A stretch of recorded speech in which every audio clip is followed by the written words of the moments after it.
Right,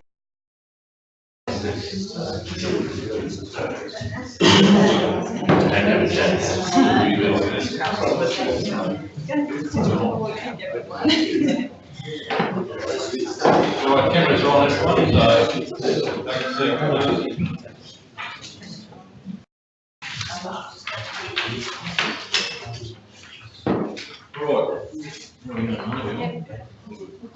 All right, well, good afternoon everyone. Welcome to our General Council meeting, or the second meeting for March. Councillors, as usual, we have a packed agenda today, having dealt with a couple of sessions of strategic meetings this morning. Obviously, we have a couple of things we might try and do this afternoon after the meeting, but certainly a packed agenda today. Councillors, I think everyone, with the exception of Councillor Brimblecombe, is present, so we have an apology from Councillor Brimblecombe. Oh, sorry, Councillor Nixon, my apologies. Apologies for the apology. Councillor Nixon is not here as well, so we have apologies from Councillor Nixon and Councillor Brimblecombe. So I can move moved by Councillor Daniel, second Councillor Gordon Smith. Moved and seconded. All in favour? Against? Thank you. Right, councillors, leave of absence required for coming meetings. I've already put in my leave of absence. Yes. No leave of absence. Councillors? Is that a request?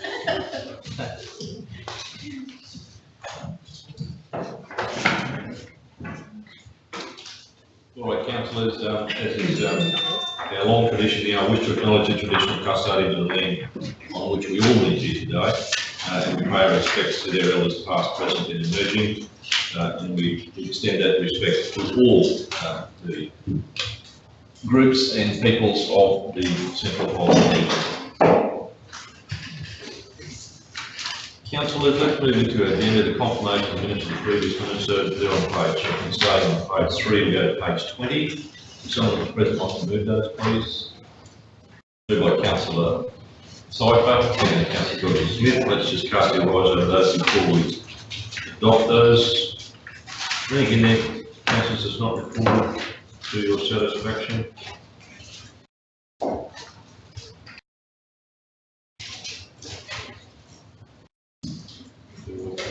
Straightforward. Right, councillor, have you moved and seconded? All in favour? Against? Thank you. Councillors, any business arising out of those minutes?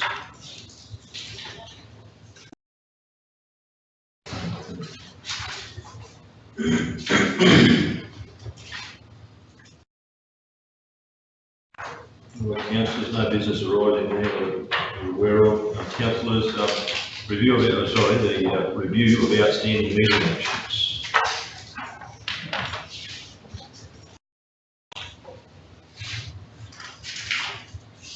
I think that's a two. Well, just over a page. Yeah. Sorry. Yeah. Just go to the other page. Anything there, councillors?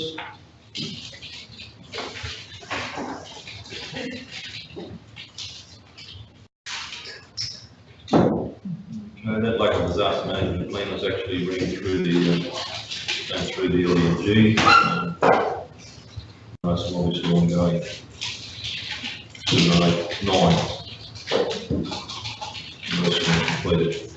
All right, councillors, let's move on to the next agenda item. Is there anything else? Obviously, if you want to put something on that upcoming agenda item list, you'll obviously let us know. But if there's nothing there urgently that you need to get on there, good. Especially the workshops, Mr. Mayor. Yep. We can just add that there as well. Yep. Any workshop topic suggestions? Waste. Yes. We could talk about that earlier. All right, councillors. Material personal interest, conflicts of interest, personal gifts and benefits. Councillor Roll. I have a conflict of interest in 12.2 on the agenda tonight, which is the game advisory group. That's a continuing declaration you've made, Councillor Roll. And your I declare my interest and leave the meeting.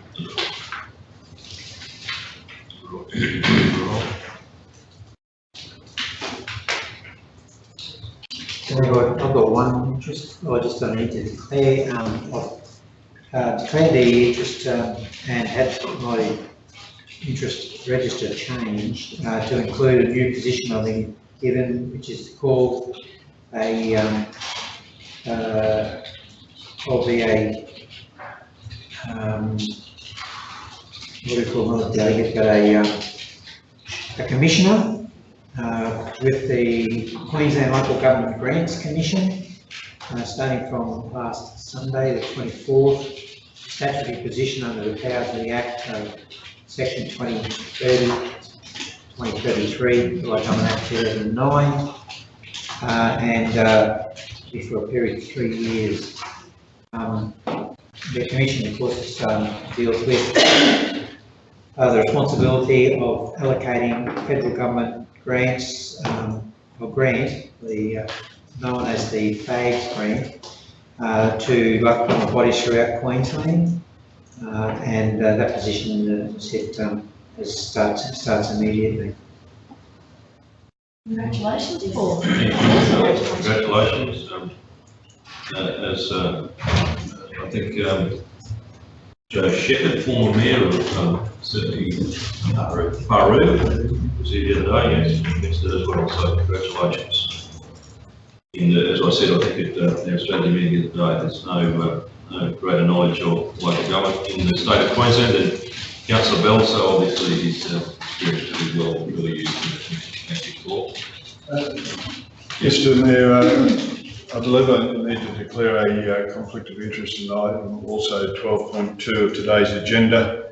It pertains to some meeting minutes that I declared a conflict of interest in the fact that Mackinac Park was named after me in those minutes. On page, I believe, 28 of 150. So, due to that fact, I declare that I have an interest in that nature of the name, and that I'll leave it up to councillors to make a decision whether I remain or come back and discuss.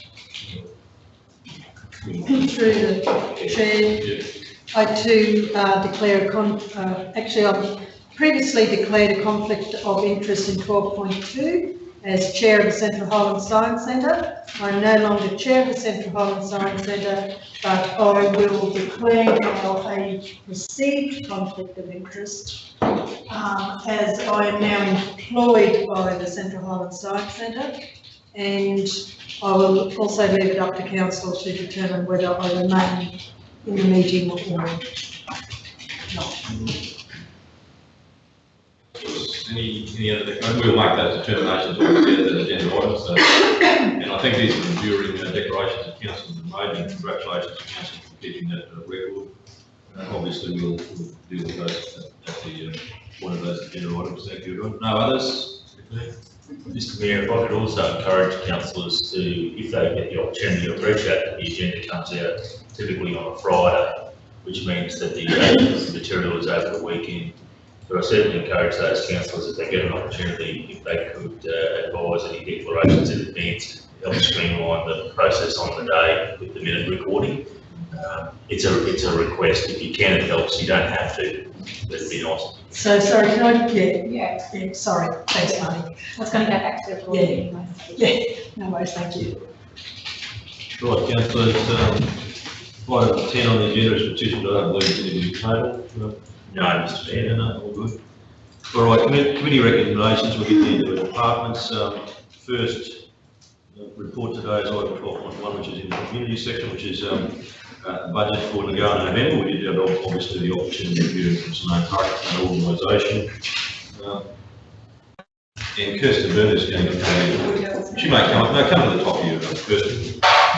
Once you get a taste for it, you never go back and take seats. So, Daniel, you might introduce that, please. Thank you, Mr. Mayor. Through you, councillors, we heard recently of the success of the 2018 Nagano November. This report is brought before you to ask for an increase to the funding, noting that the upcoming event in November this year has some more events planned for that month, and to be able to facilitate that. And I'll also acknowledge the work of Cherub during the 2018 Nagano November program. That was the first year that they led the actual event supported by council, and then that was a big part of why it was a success. So I'll pass the report over to Kirsten to detail it for you now. Thank you, Daniel.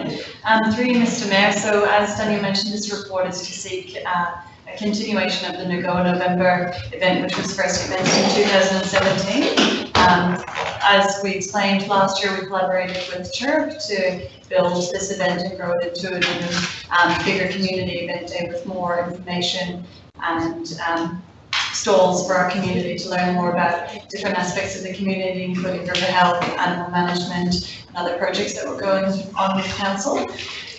The 2018 was a huge event with an expected 450 to 500 visitors in attendance throughout the day. So we did have more stalls and activities planned and had a wet play area for the youth of Central Highlands to come and have a play. The attachment to this report identifies the key events that I proposed as part of the 2019 NGO November event, which include, but not limited to, the community event day, similar to what was planned last year. So this would be on the 29th of November. We would have a day at the dam, which is held at the dam on the 2nd of November 2019, which involves information about the dam, including boat tours and family fun activities. It will be held in the morning with barbecue breakfast provided.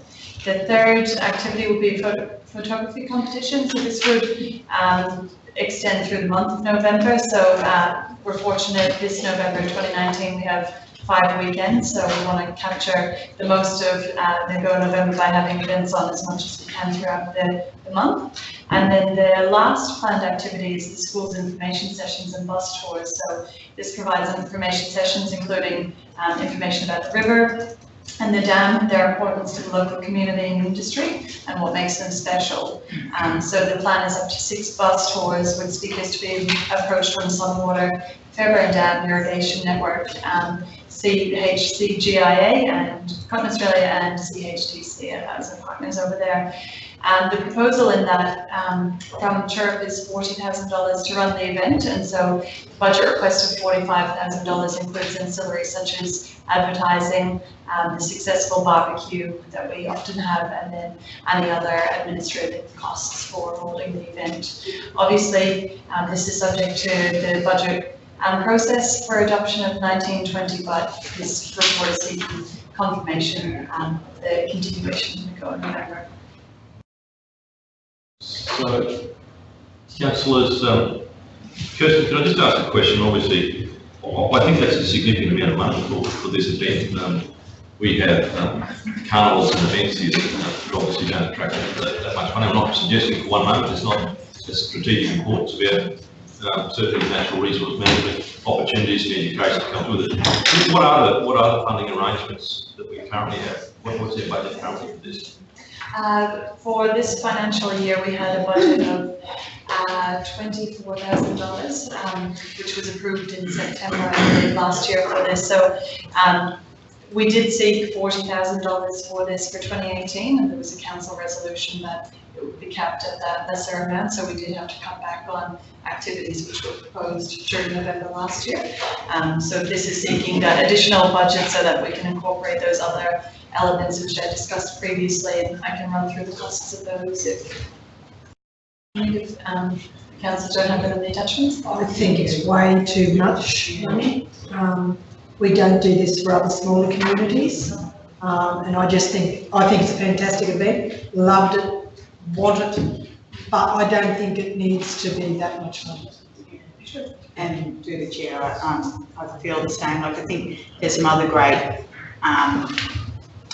photography competition and school information sessions, and they're all great. But yeah, I think from the point of view of just being a bit more conservative with the budget, I'd be happy to support a similar budget to what we had the last event. And potentially, as we said, with the when the 2019 came along, that if you can, I'd be supportive of it if you can source some funding through other avenues as well to be included in the business utility program.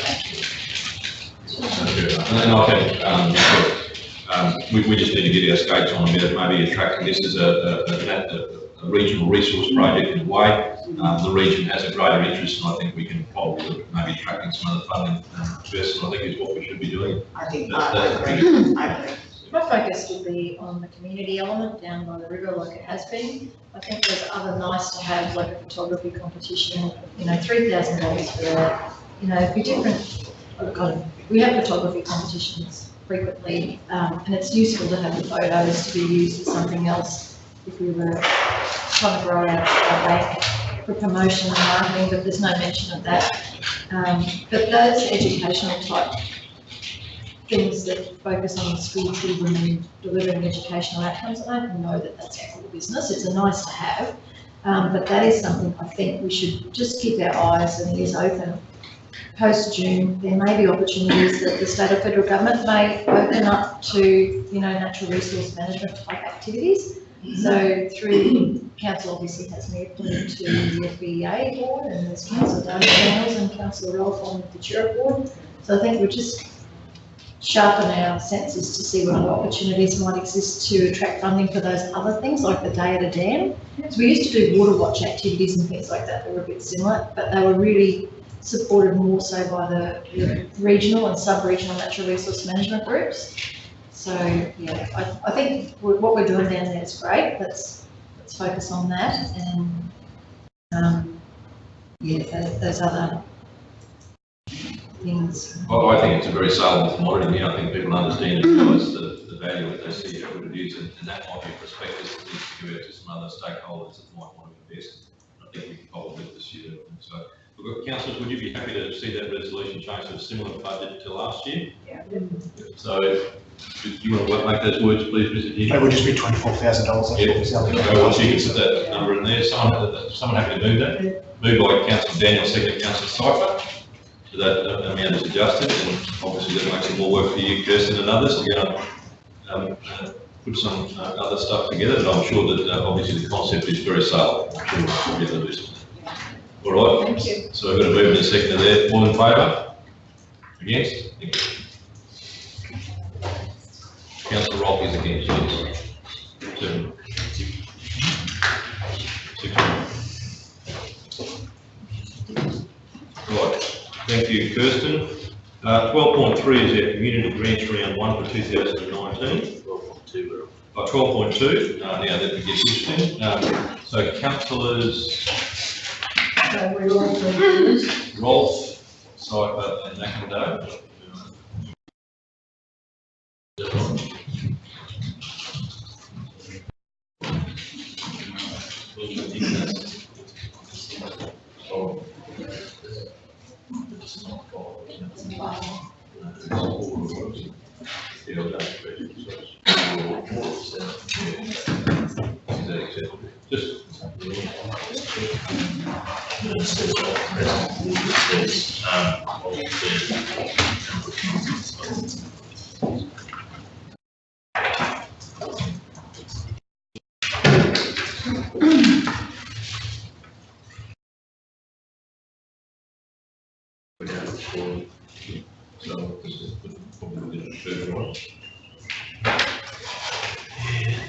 Councillor, we're just taking some resolution here of the fact that there's not a quorum present in the room, and obviously, if that's the case, we can't obviously make that discussion and resolve that matter with the councillors, so we might have to call it back and obviously defer that item. I believe That's an option available to council, Mr. Mayor. There is a provision for dealing with matters if we have less than a quorum. And just for clarification, obviously, we have 9 elected members, and our quorum is the majority, which is 5. Even though there's only 7 present, it doesn't mean that a quorum is 4. We need to satisfy the requirement of 5, so we don't have a quorum. But there is a provision for dealing with matters where a significant number of the councillors are conflicted in order that the business can be dealt with. That's something I need to check on now, or the alternative is, as the Mayor suggests, it could be deferred until you have all of your councillors back, or the majority of the councillors back. So there's 2 ways we can deal with that. The first one requires me spending about 5 minutes just checking the technical reference to it. The second one is easy. So I think councillors, I think there is this particular agenda item looks at adopting minutes and obviously determination around the lease, which can wait, I believe. Wait for the next council meeting, which I think is the preferred way we'd like to deal with it. So I think councillors, if you are happy to do that, I think that would be appropriate. We'll ask our councillors to come back to us. Mr. Mayor, the only other option is we can't do them one at a time. Well, the process we've adopted, We have two back in and it's important to note that the advice and the guidelines provided by the department and by King & Co on behalf of LGAQ have not identified the method of dealing with conflicts as we do it here. However, they recognise that how we do it here is best practice, and when those materials are reproduced in the future, it will capture that process, unless, of course, the third tranche of Belcara changes that are being dealt with at the moment bring an outcome as a result of that, and that is an issue that has been raised in the workshops with the state government around the application of conflict of interest provisions. So if you wanted to depart from best practice and do what the majority of councils in Queensland do, you could do them one at a time, and that brings into play that contention around entitled to vote, and that's why we're doing it right. And I think what happens here is, the fact is we have a councillor that has declared that they will leave the room, and then two that really at this point in time, without councillors discussing it, haven't actually been granted permission to stay in the room. That's right. So I think, look, in the interest is, because if it wasn't a pressing council agenda item, we might seek to do that, but I think in the case of their minutes, and I believe through the GM, and I'm just conferring with you that matter can be held over a couple of weeks. It's not going to, it's only in relation to a procedural kind of a matter. I think we could defer it safely, and when we have actually, we know the numbers of people that are there. Hopefully they don't join committees at the Springfield Showgrounds, which would make it a bit of a problem, but I think we can deal with it there. Councillors happy to do that? All right. Someone can pull them back in. And Mayor Harris, I'm going to declare a conflict of interest for 4.3 as well. Just wait till I get back. Oh, yeah, no, I won't start, I just want to see if anyone's ready to. Sorry, Emma, and sorry, Jared, for that false start.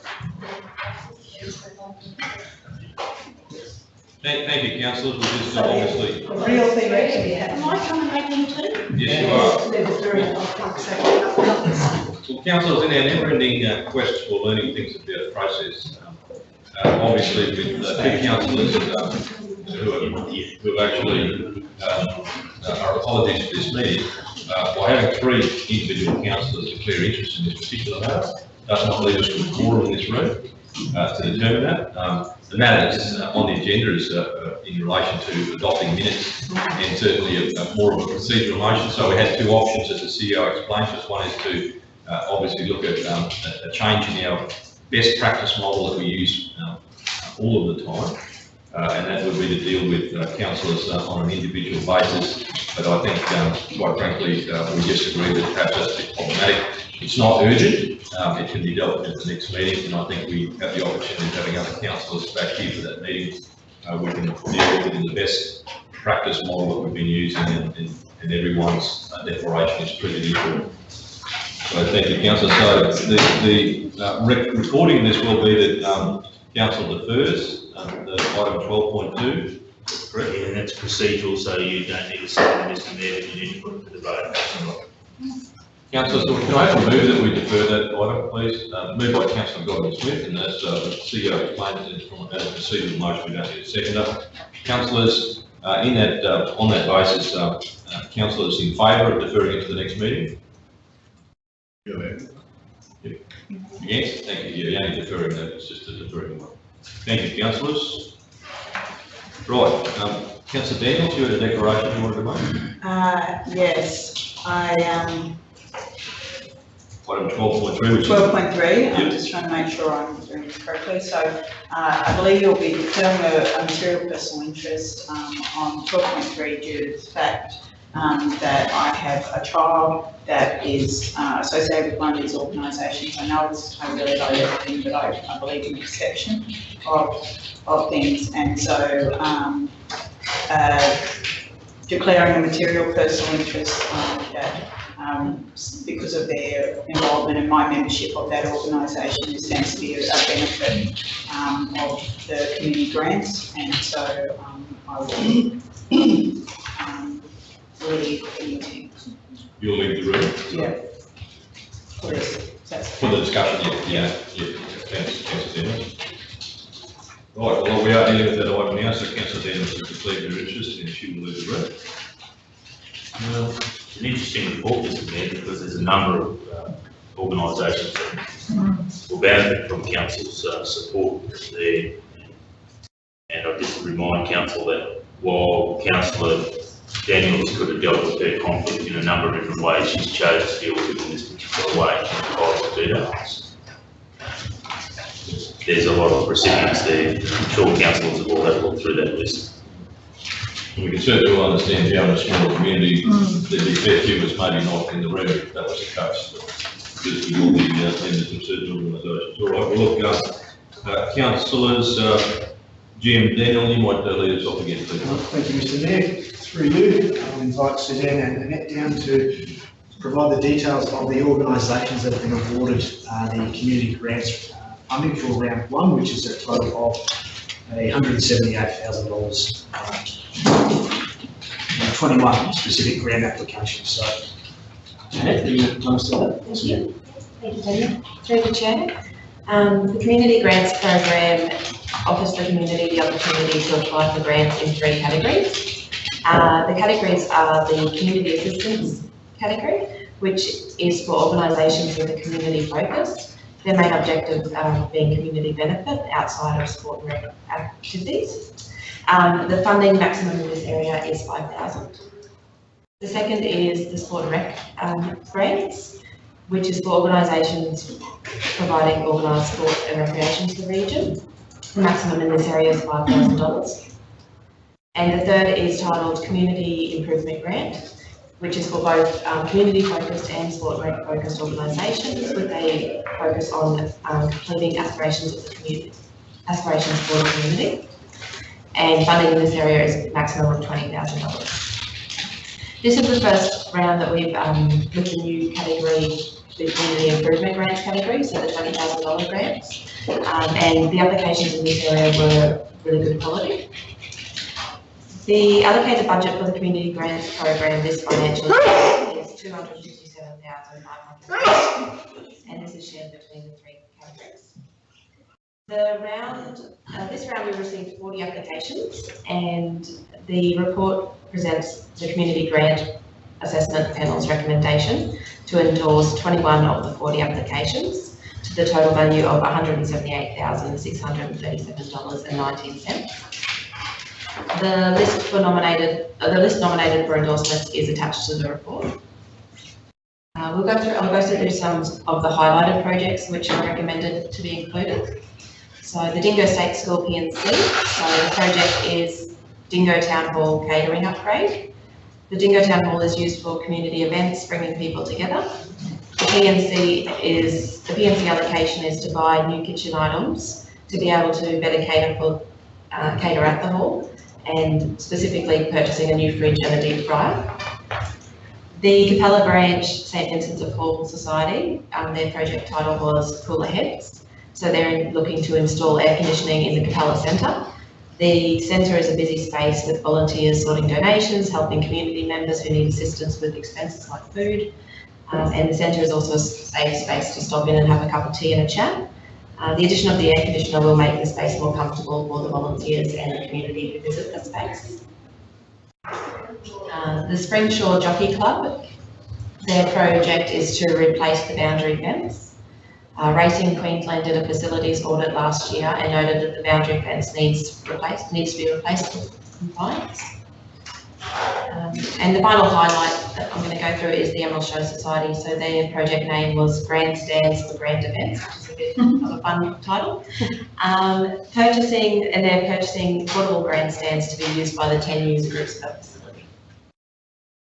All the applicants will be advised of their applications in writing, and the unsuccessful applicants will be given feedback.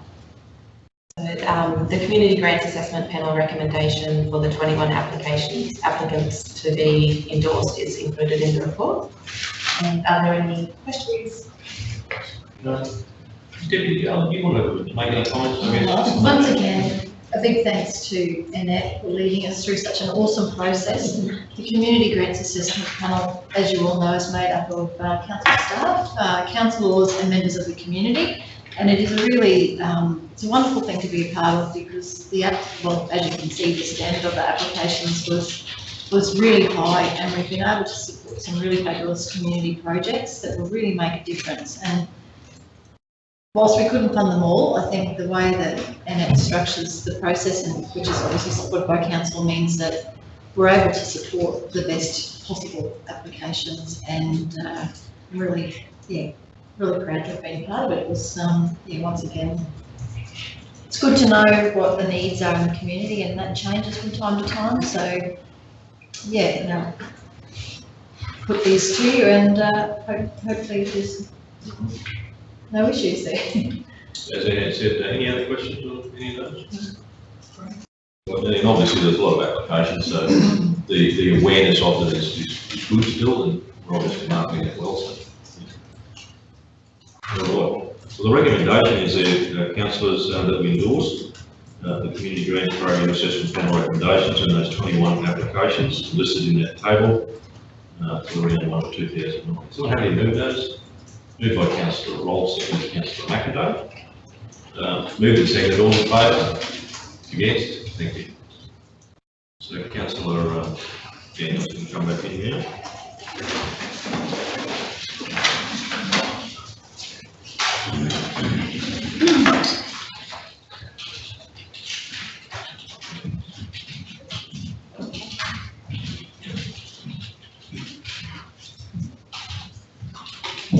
Thank you, Annette. Thank you, Suzanne. Thank you, Cassie. All right, item 12.4 is the old Blackwater Aquatic Centre amenities in Blackwater Library. Jared's here. GM Daniel, you might lead us in again, please. Mr. Mayor, through you. Councillors, this report is brought to you for a couple of reasons. One, we're happy to get support for the reallocation of some funding from one area, and to progress the Blackwater Library, noting that it's probably been a long time since that we've been able to get to this point in time. And also to be able to provide some information around the camping and RV, which we've been updated on already today. So hand over to Joe. Thank you, Daniel. So as outlined, the report seeking to reallocate funding towards the design of or the provision of a concept and further potential detailed design for the redevelopment or a new library for Blackwater. So preferably in the location that's already been identified through some of the master planning for the old Blackwater Aquatic Centre site and surrounds. So given, I guess, the undetermined nature of what was going to happen within that location and for that particular existing old amenities block, the suggestion has been put forth to use some of that funding to go towards the development of that library plan, and then obviously we can consider further what the remaining funding goes towards in terms of the I guess reuse of the meeting rooms for office space for staff within Blackwater, as well as any other possible further development of that old amenities building. Okay, so the recommendation obviously is a little bit deconstructed there for everyone. So there's a reallocation of that money, the community consultation feedback, status of planning for the redevelopment, the proposed use for the remaining funds. What questions, councillors? Obviously, there's an acknowledgement that another CapEx project won't be completed there. $75,000 from 145 leaves 70 for some walls or something that we're going to put in. And I have objection to point 4 of the officer recommendation as to, whilst that I can understand that there could be some need for it, I just think that are we spending all that amount of money on some internal walling? And I also understand the amount of money we spend on the demountable every year. But there's also footpaths and connections and disconnections and phone lines and every other associated cost with segregating office space from offices. And I've just never been one that is fully over the fact that these people are going to be separated just to go in to fill a space. And I believe there'd be other opportunities for this particular department to go elsewhere. So I can't really support number 4.4 myself. So what does that really relate to again, Chair?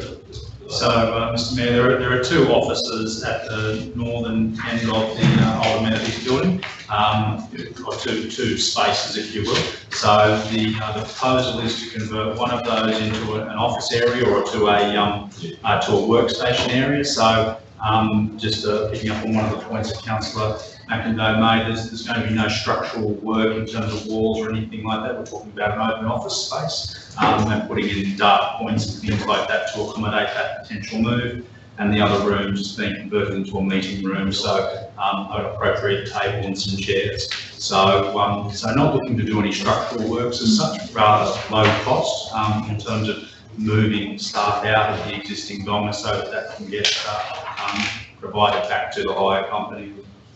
No longer incur that cost. That's also to offset or defray the cost of that building which is currently leased, is it correct? Oh. Be happy to support that. Yeah, I'm happy to support that. Yeah.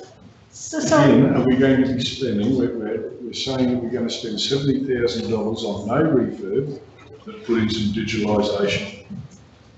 Through Mr Mayor, the use of the $70,000 obviously won't be all for that particular component, so there's still a need for council to consider what it wants to do with that existing old amenities building and what that money will be spent on. And at the moment, based on the discussions that we had earlier in the day in relation to the camping options, we don't have a clear direction on that. So that money, I guess, I didn't want to allocate or use that for something that might not be a worthwhile purpose. So, as mentioned, there's a need for council to consider that further as to what they want to do with that building and thus that money.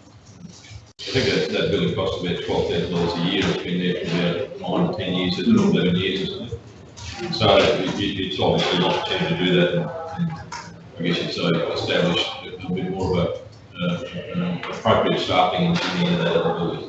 That's in a nutshell. That's correct, Mr. Mayor. And I'm guessing the bulk of that 75,000 will be spent on the design work for the new library. Yes, so through you, Mr Mayor, the idea, Councillor Goodman-Smith, is, as I said in the report, $75,000 towards the library design, and the remaining $70,000, a small part of which be used towards the fit-out requirement for moving staff out of the old DOMA, and the remaining amount for council to determine what that might be used for.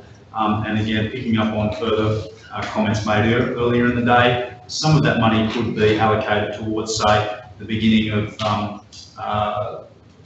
renovating and improving the park area as opposed to the building necessarily. So there are options for council to consider. So, Is that resolution worded correctly then? Because it doesn't capture that other dollar amount. It says use a part of the remaining. I'm not sure how big that part is. We can add the amount in, Mr Mayor, for clarification. If council has turned their attention to the third page of the report under budget/financial resourcing, you can see what Jared's referred to as the full budget for the capital works project is 145, so it's just and it is in the reference. body of the report, but it's not in that resolution. And I mean, dot point 4, $70,000 does sound a lot to do what dot point 4 two data points. it's a lot more plausible if there's other things are added to it. So you explain it, but Yeah, through you, Mr Mayor, obviously not at a point of knowing exactly what the cost for the office relocation requirement will be, and obviously again, I apologise about not having the detail in the report, but also not at a point where there's an understanding as to what that further $70,000 will be spent on, what those costs might be, that will be associated with any such work. So I understand the point. But is it smart to even be supporting this resolution if we don't even know what that looks like yet? Like that dot point 4 then. Okay, well, that needs to be a further report to council to make a determination in relation to what the remainder of the $70,000 is, but ultimately seeking council's support, and I'm happy to be guided on the wording there, to allow for the development of the office area at the end of the building. If I can make That's the solution, yeah. if I can make a suggestion through you, Mr Mayor, that maybe we allocate that excess money to the stage 1 park redevelopment and then provide some further information as to what that looks like in the track. It's an option now, but Well, is it going to be easy just to delete item 4 there and bring it back to the body of that report? yeah, that's an option. Just delete item 4. Just so we know what it looks like. So then we'll get a break of it, so we're capturing. So, through the chair, can I just ask though, so you want to reallocate 70, whatever amount of money, 75,000, to do the redesign of the library? Is this actually going to get done in this financial year? Mr Mayor, highly unlikely, Councillor Seifert, with 3 months left to go, I would suggest that we'll be able to have the funds committed as a result of being able to go through the process of engaging a suitable company to start on that design work, but I certainly couldn't guarantee that it'll be finished by the end of the financial year. So it wouldn't be. So I think Councillor Seifert, what she's getting at through the mayor is that there might only be a lesser amount, for example, for argument's sake, 30,000 that could be expended between now and the end of June, which means that the remaining funds can be returned to the general fund. I think 75,000 would be safe to say that would be the full cost estimate for the design. Potentially. Yeah, so it is a valid point. So why couldn't we just, in the next budget, allocate that in the next budget and return this to complete some other budget, some other project that is got a major shortfall?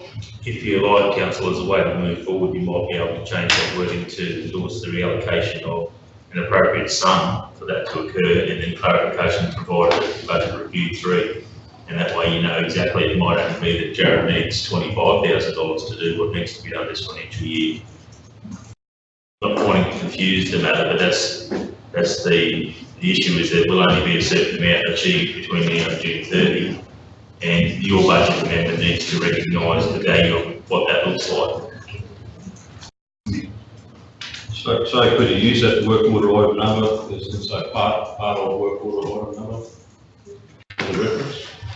Just to as well, Mr Mayor, I think there really is an opportunity to have that money committed to the full design work. It won't be delivered by June 30. In terms of how it's represented in our financial statements, we'll have it committed to that project. So if either way, it won't be an entire problem, because we'll proceed, because we don't want to be delaying this anyway. But just for a matter of its reference in the financial statements, that's all. Well, then a way forward might be to do a reallocation of funds. I think that's a lot easier to do it that way, and the detail can be picked up at VR3, what that looks like. There would be no intention for council to give you only part of the money and then find out on the budget for 1920 that you can't have the remainder to finish it. So that's not an issue. It's more about accounting for it in an appropriate way so that we avoid the problem we've got at the moment, which is an overestimation of capital value in the budget, because that creates that expectation that that money will all be spent. So it's an important point. But the simple way is, the mayor suggested, reallocation of funds, and obviously detail at the R3. All right. All right, well, that effectively covers the reallocation of that money, particularly importantly from Blackwater into the Blackwater project to another Blackwater project, and keeps it there, and obviously that determination on a number can be made later. So look, that word's been substituted. Is the council happy to move that? Happy to read it out? We might note in there, Mr Mayor, as a replacement to item 4, that details regarding the budget for the current financial year and next financial year be clarified at budget review number 3, and that closes the loop and is the expectation there.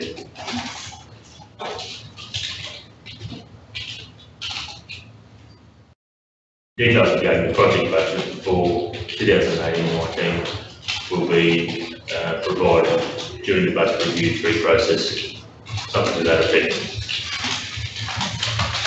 And the item 4 that's been struck here, obviously that'll be the subject of a report to council at the next meeting or the meeting after. You might just need to slip that with project budget. Project budget, it must be a project budget. Yeah, you're right. There you go, Mr. Right. Okay, someone have to move that. Moved by Councillor Gordon-Smith, seconded Councillor Roll. So that's been moved and seconded. Number of activities there. All in favour? Against? Thank you, carried. Your councillors. Jim Fair's shared a request for the Old King Memorial Park behind the Antique Hall. In your department again, Daniel. Thank you, Mr. Mayor. Through you, councillors, we've received a request from the Jim Fest Organising Committee, 2 requests actually around the road tennis, 2 reports. One being specifically to replace a shed that is could be characterised as dilapidated and unused. So Jared's done some due diligence on that shed, its usage, and what options are available for the council to support the request and what that looks like. So can you provide those details, please? Certainly, thank you, Daniel. So, as noted in the report, we have received that request from GemFest. My recommendation is there for council's consideration, obviously with a relatively short time frame, and again, council's prerogative to make a decision on it, but ultimately recommending that the item be considered as part of the next financial year's budget process or as a community grant. So having sort of received an ad hoc request, not sort of looking to fund it on that basis, and the need for us to, consider and obtain further details on the item. That we need to have, obviously. I mean, it's probably just looking at the design and construction, it's not as hugely substantial. I think it's got roller, isn't it? Full roller. Yeah, full roller. Councillors, what do you think? Just something that can go to the next, it's got to be constructed by August. When's our next round of grant funding? August. Yeah, 2 months for that. Yeah, well, look, with the greatest respect, I mean, this has come in and I'm sure it needs to be replaced. It might be that we might just have to consider it in the budget process. Yeah. I would be supportive of it now. Yeah. Will that be our 3, did you say, councillor? No, I think in the budget The process. next financial year, which means obviously it doesn't get done for this year's GemFest. But that's right. It's not going to make or break the fest, I don't think, but it's certainly something that needs to be improved. Well, if we adopt the budget at the end of June, it's every chance it could be done by August. It's all modular, they can knock it out That's of the right, you just get the shed filler to go out and do it. The plans are ready. I think it's big Steve is ready to move that, so. We've just amended that, Mr. Mayor, on the screen to take out reference to the community grants process if that's not an option. And this does, what Jared achieves with this report, council, is you can provide confidence to that body that there's every chance that they'll get up during the 1920 budget formulation process so that they can do their planning. Any other questions? Sorry, go on. Councillor Robb. Are you saying then, Scott, that you're going to put it in the budget, that they won't have to go through the community grants process? Well, what we're hearing, councillor, through the mayor, is that process will be conducted in August. No, that's not the question I asked. The question I asked is, are you suggesting that this just goes through a budget, that this just comes to council as a budget request, rather than going through like every other community organisation who wants funding, goes through a community funding grants process? Which I agree with Chris. Yes. That's all I'm asking. We own the land, right? Yeah, we own the land. Yes. Yeah, That's good. that's the difference. No, it's not, because a lot of non-for-profits put buildings on council land. They do, but I mean, that's the thing, we're putting it through a budget process, there's no guarantee of Generally, funding. no. There might be other things within the community that you will see that are more important, but the point is, it is a mechanism for them that exists that they can, like any other community group does at this point in time, they put things to us that gets funded through Works for Queensland or we divert them to community grants, and I'm sure they probably would have looked at community grants, but it won't help them in time for GemFest. Councillors, why don't you just give them the money now? Amend your budget. You just heard in the previous report that you're only going to use part of $75,000. Yeah, well, there's other things, Scott, that have been other projects that have missed out on money or over budget, which I'll be bringing up in general business. It's not going to make or break GemFest if they've got a shed. No. So why should other projects who have been sitting on the back burner for 5 years, in and out of budget, be put on hold because someone blows in and wants a shed that isn't going to make or break a festival? I didn't think that this was a temporary request. I thought this had been talked about for a while, so I might be wrong. No, it came in as part of, the overall Couple of months GemFest consideration which is a major festival. And they came in and it was part of, I guess you'd say, whilst they were certainly tied together, they were two sort of separate projects about the change to, obviously, GemFest's ability to be able to attract money from the state. This was about being supportive of that major festival, and the shed was part of, I guess you'd say, giving them some control over, certainly the site there that needs to happen. I suppose in that context, they can put it in, but as Deputy Gale rightly points out, no guarantee of success. And I agree with your sentiments about there's lots of other projects. This was fundamentally though about the GemFest, and obviously part of it, it's come here as a separate item.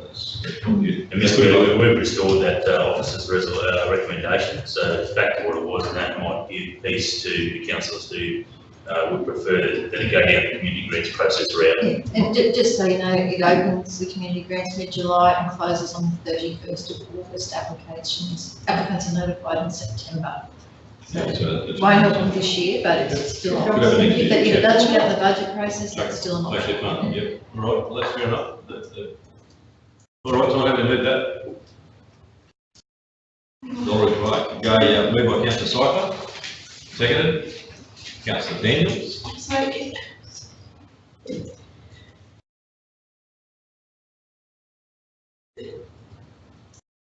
the recommendation is either the budget process or the community grants process. Or it doesn't end up in the budget. Yeah. Can I just point out that it has a mover and a seconder, therefore it has to be put, if it fails, then it has to be redone. But there's been a mover and a seconder. Yeah. So that's, I suppose it is what it is, and you'll make your own determination. It's just asking to be ended into that process, I guess you'd say. Agree with it or not, that's fine. All right, so we move in second, all in favour? 1, 2, 3, 4. Oh, yeah. Are we counting for the fours? 4, yeah. 1, 2, 3, 4. Against? 4, that's 5, that's 6 to against. Hey, what? 1, 6, 1. Right. So we're getting there. I just didn't know when you counted me out. Very effective local council. All good, thank you. Councillors, the next one is the GemFest sponsorship request. This is the second half of this. So you want to have a swing at this one too, Daniel, while you're on a winner? I will, Mr Mayor, through you.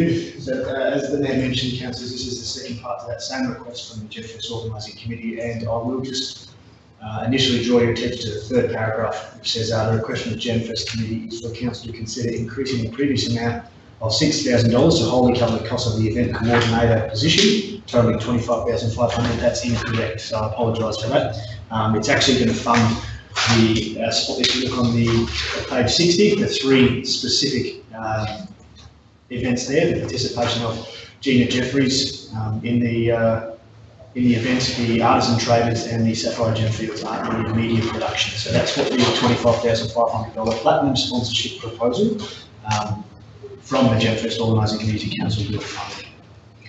So, Councillor Sophie, you on the Tourism Advisory Group? Oh, just on that, yes. They were supportive of it. Yes. But I think it was at that group, girls, was it that, or here, where we did say we'd like a report back on how that money was actually spent, like kind of like an acquittal, not a formal acquittal, but. So the Chair of Taps, recommended the sponsorship proposal be supported on the basis that we receive reporting back on, gets the benefit of that sponsorship, and that in future, if council was to provide future sponsorship, that the money or the benefit of GemFest could be planned to spread wider across the GemFest as well. And just to clarify with that recommendation, it's 25,500 plus GST is what the request was. So just to make sure that we've got the right figure.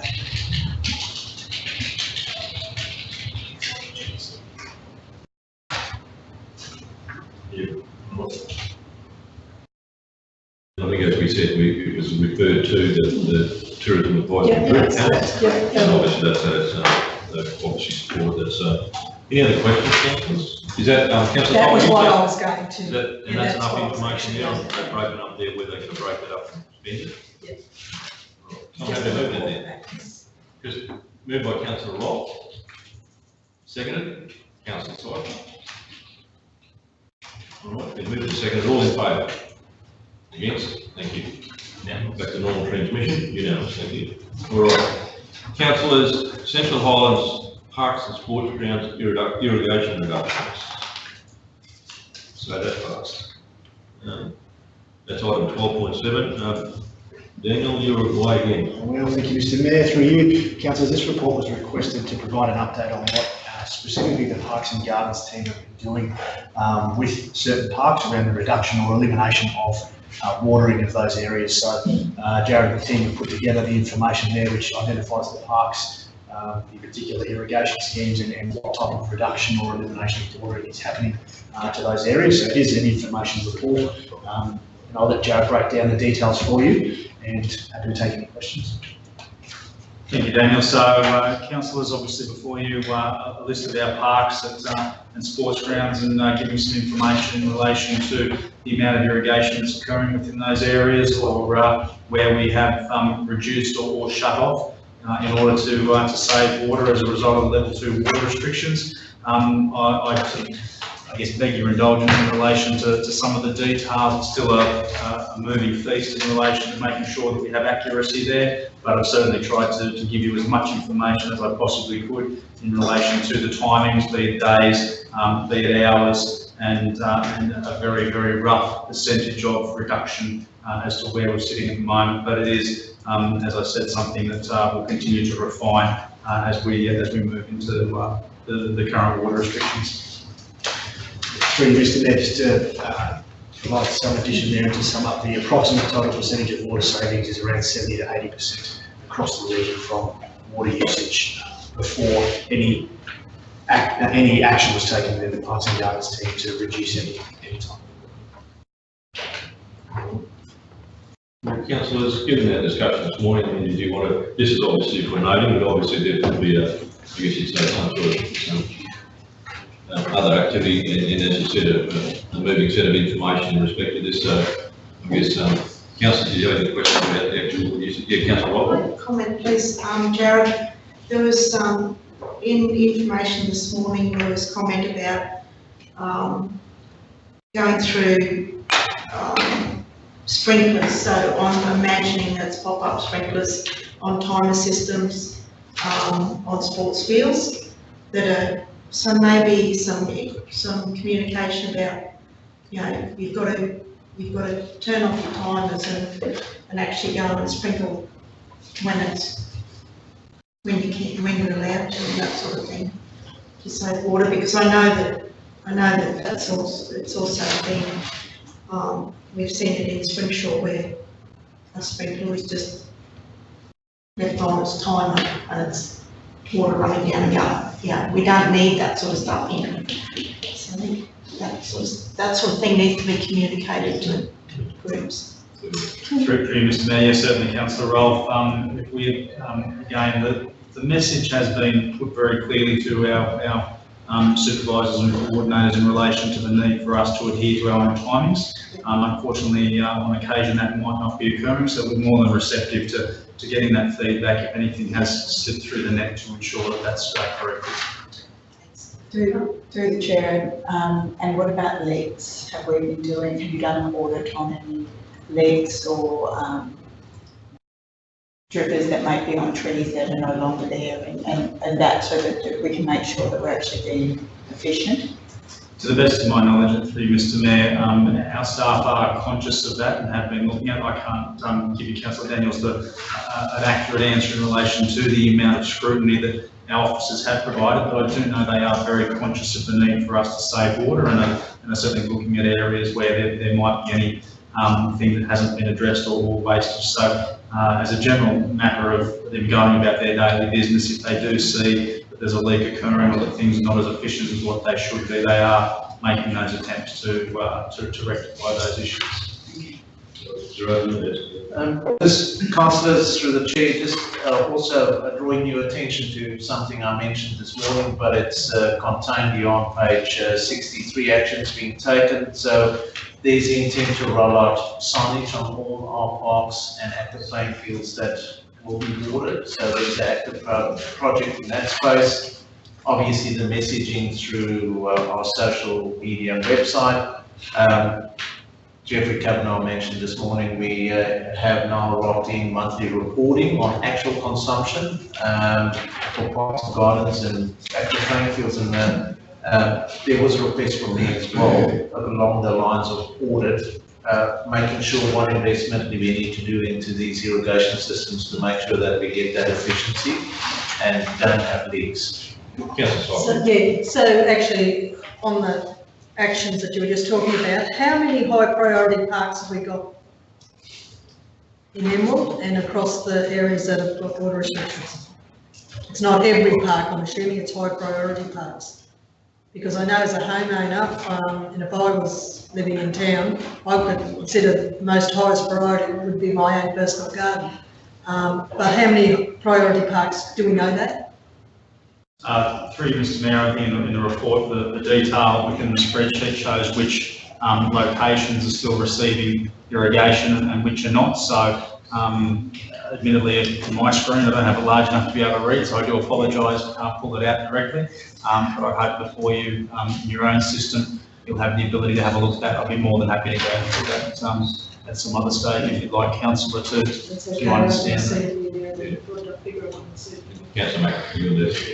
Thanks, Chair. Just a few queries. We've got Thierry in here. We manage the parks in Thierry? Yes, we do, Councillor. And the water allocation of parks? Not the water allocation, as I'm aware of. I think through Glencore, they're under a separate arrangement, but I'm happy to stand corrected. That's true. Yeah, so that'll be interesting to see what the local people in Glencore have to say about that. We're now on 100% water allocation of their HP stuff, and they're utilising it. So I don't know how Glencore are going to view that. Secondly, in Bluff, it notes everywhere else that everything's all stations, but for example in Bluff, you've only got 30 minutes to irrigate. Some of those systems that we have down there won't be able to, you won't get anything watered in 30 minutes, if that makes sense. Like there's many stations, so one station will be on for 30 minutes, all the other stations miss out. So even though it's 5 days, you're saying that if there's 10 stations, it'll be every second week they get watered?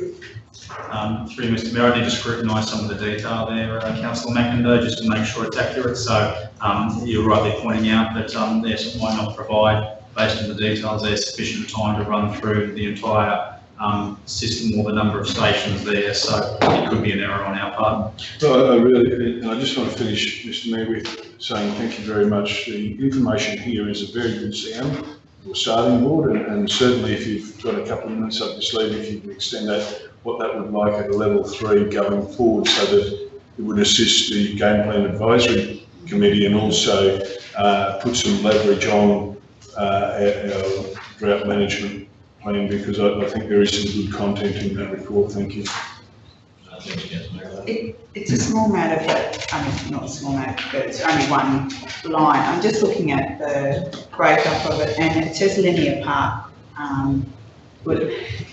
Is not. I'm just noting that we're still watering, I guess, the most important playground, parks in Emerald, but I'm knowing that Capella doesn't have anything being watered, and I would think that even if it's Valenia Park, the playground, the main playground there, that we could at least give one green space to the Capella community, because they're also on the same level as we are, as Emerald are.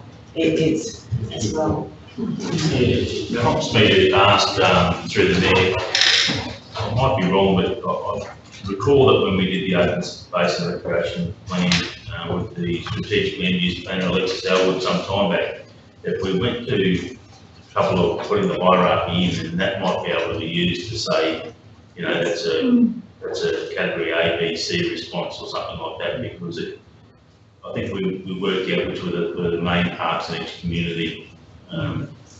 And there might be another body of work to do based on Councillor Daniel's suggesting. So obviously Linear Park is a very big part, but there might just be 2 or 3 areas that we want to maintain, and vice versa with those other communities.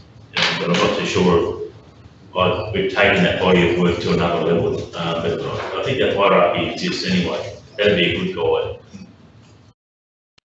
But certainly, if I could reiterate there, Mr. CEO, is the fact that the game plan has done that with regional, district, regional and local levels. And there was in the report earlier that was postponed, it certainly was discussed where should we go to, let's say, a level 3, that we would be looking at utilising the fixtures of those playing on recreational grounds. We potentially come into one area where we can water, and as we close other fields off. So the hierarchy is there in most of these things, but probably needs extending to the actual community parks under open space, under the parks people play. Hierarchy.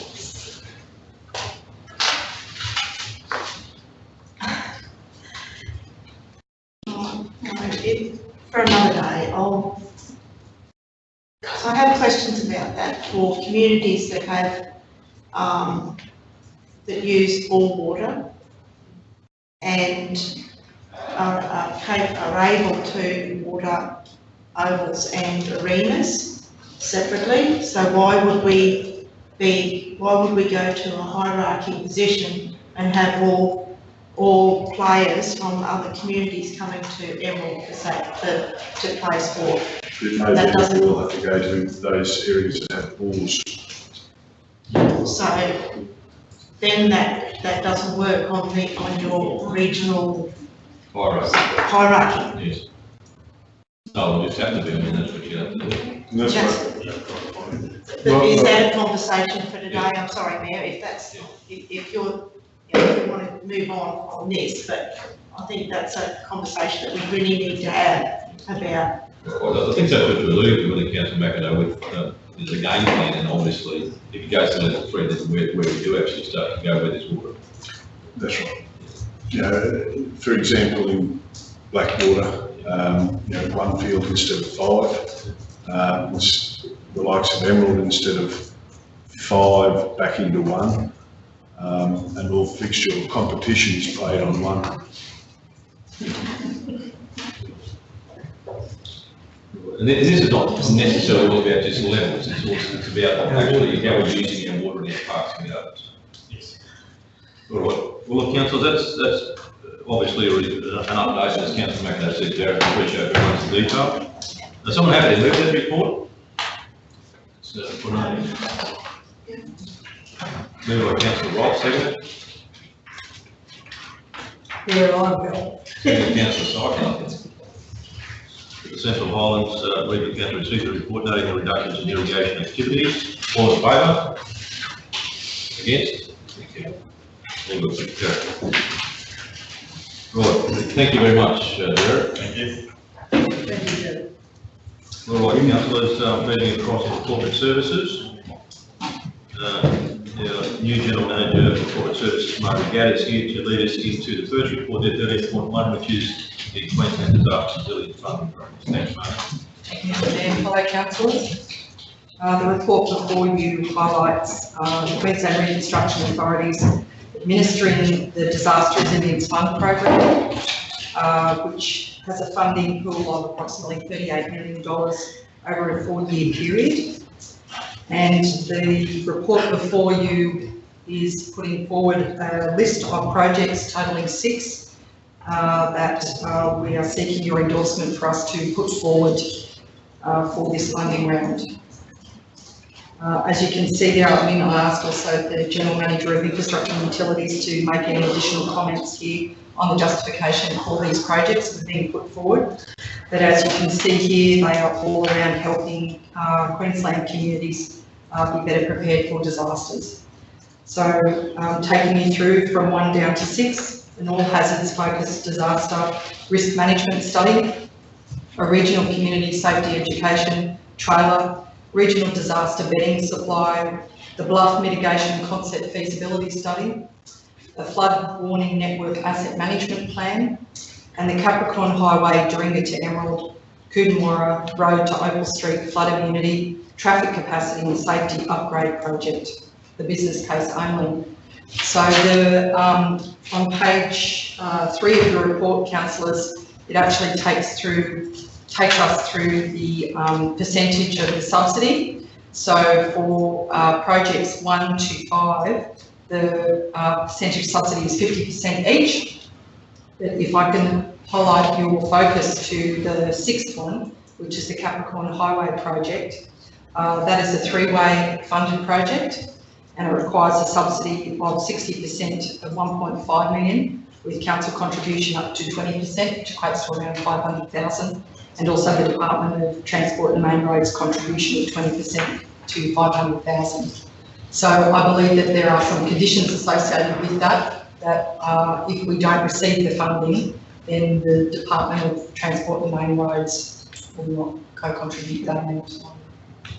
So did you want to make a comment, Gerard? Through the Chair, Councillors, yes, we are kicking off the steering committee for the business case with the Main Roads, and there was a verbal commitment made by the regional director about funding.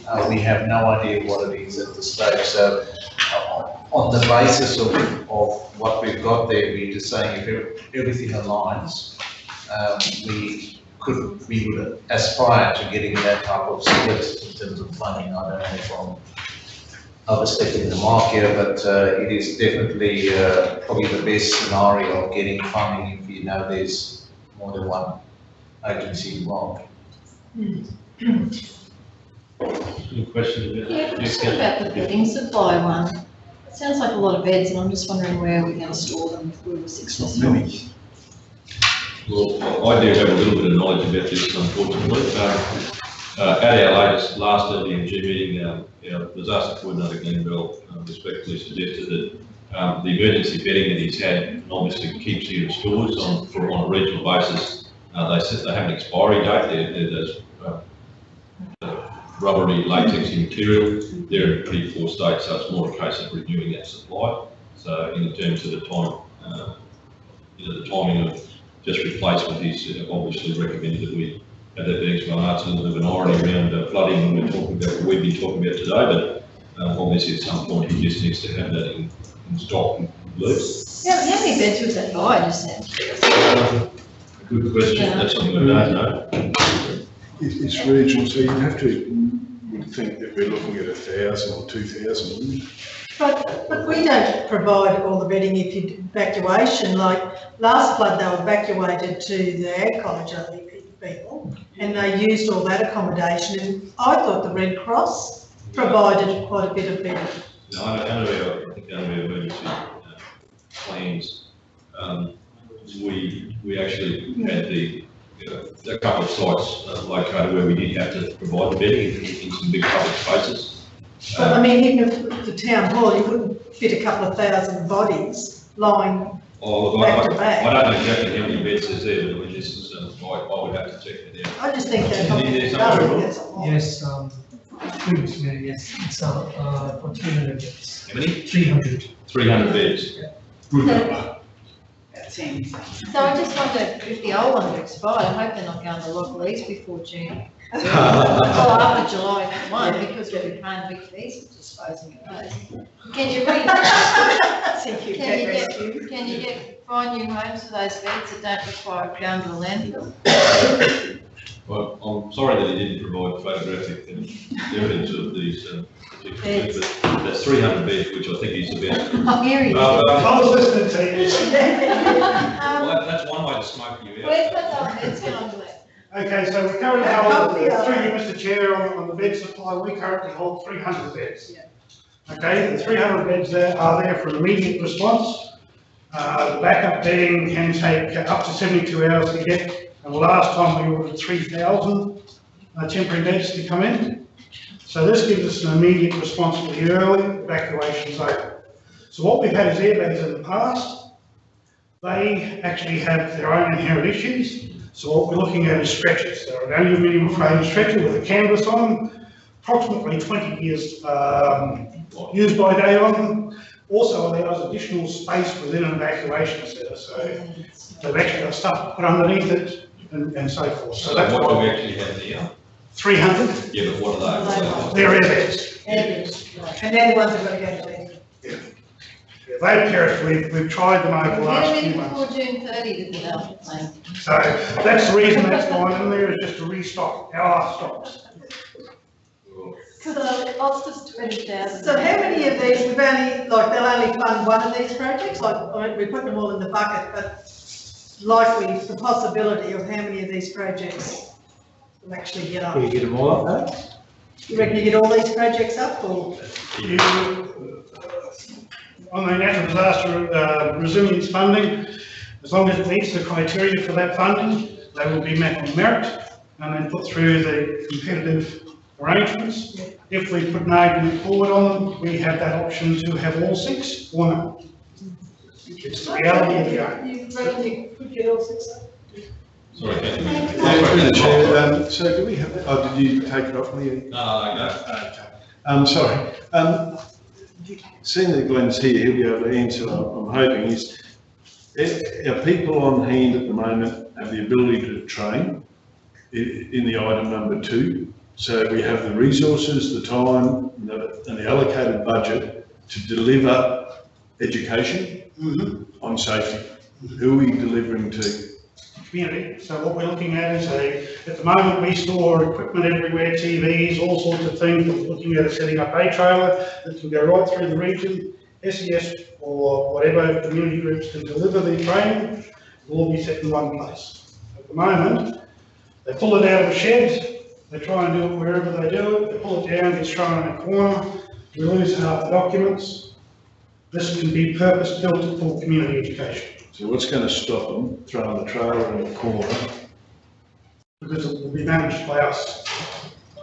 Managed by our department, to manage the use and the stocking. So will it be available, I know you'd like to keep all your goodies in there, that's the whole purpose of it, but would that trailer be available for other community education? Yes. Okay. And the other thing is, what I wanted to do is not do the main things that we do here. Our normal shows, we'll have our pavilion, we'll do what we do. This is to get out to the Bahinias, to get out to the other areas, the Katy Valleys and so forth, and do the community education out in those regional areas. So if we want to do a water wise, or we wanted to do a recycling, we could load it up with relevant resources for that and hit the road. That sounds good. Sorry, Councillor Osborne. Ask Glenn. Your disaster risks assessments. Yes. Now, I believe that the actual the whole state, the government does, the state does that risk assessment. State does a state risk assessment, so we've done there's a state risk management study and assessment done on a state basis. There is a requirement for the local government to undertake natural disaster and all hazard risk management studies. I've tracked down all of our studies, and I actually was wrong when I thought that they'd actually been renewed when we amalgamated. It was the plans were renewed. All of our natural disaster risk management studies and all hazard studies range from 2000 to 2005. They are out of date, they don't meet the context of our current community, and that's why we are struggling as an organisation to look at what are our risks for our community for the future, and how do we actually look at what are the mitigation options and budgeting into the next 30 years. We're actually being reactive instead of proactive. This will provide a platform for the disaster risk management funding from state and Commonwealth. As we identify a risk, there will be short-term mitigation options that we'll be able to take, community education, that type of thing. Medium, the long-term stuff we have not really grasped regionally. We have done a lot of flood modelling, but we have not taken the all hazards approach with a regional management for mitigation for our future. The other thing we haven't brought into the risk management is climate change. So our heat management, our droughts have not been managed correctly in the past. This will identify and provide a platform for the future. So, through the chair, so if all these projects were to get up, we, council, would have to cough up with close to $700,000 to match the funding across these projects. And if I can respond in a fashion through the mayor, number 6, quite frankly, have to do that. And the other ones is the small change, $200,000 small change, but there's 5 projects that occupy the 200K. We hadn't asked the question yet. Well, I mean, we'd have to cough that up. But I haven't asked the question yet, that was a statement. Right, okay. I thought it was worthy of a response, because if the enormity of that funding commitment was a stumbling block for the council, then we've got a serious issue with number 6 going to go again. My question actually is going to be, so that would be coughing up over close to 700,000, which would be allocated in the upcoming budget, I'm assuming.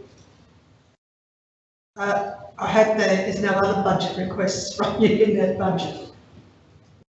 I don't have any in the disaster management space, but I can say is the all hazards disaster risk management study. The first stage of that, the scoping, has been undertaken and will be finalised this year. There is a carryover of 70,000 in the operational budget to take that study further. And with this costing, that actually meets our budget requirements.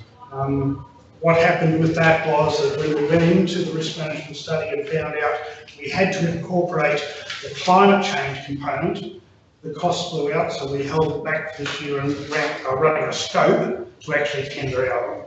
So the figures that we've got back now say it will cost $150,000 to finalise that project. So there is 80,000 actually in the operational budget that will be carried over for that project itself.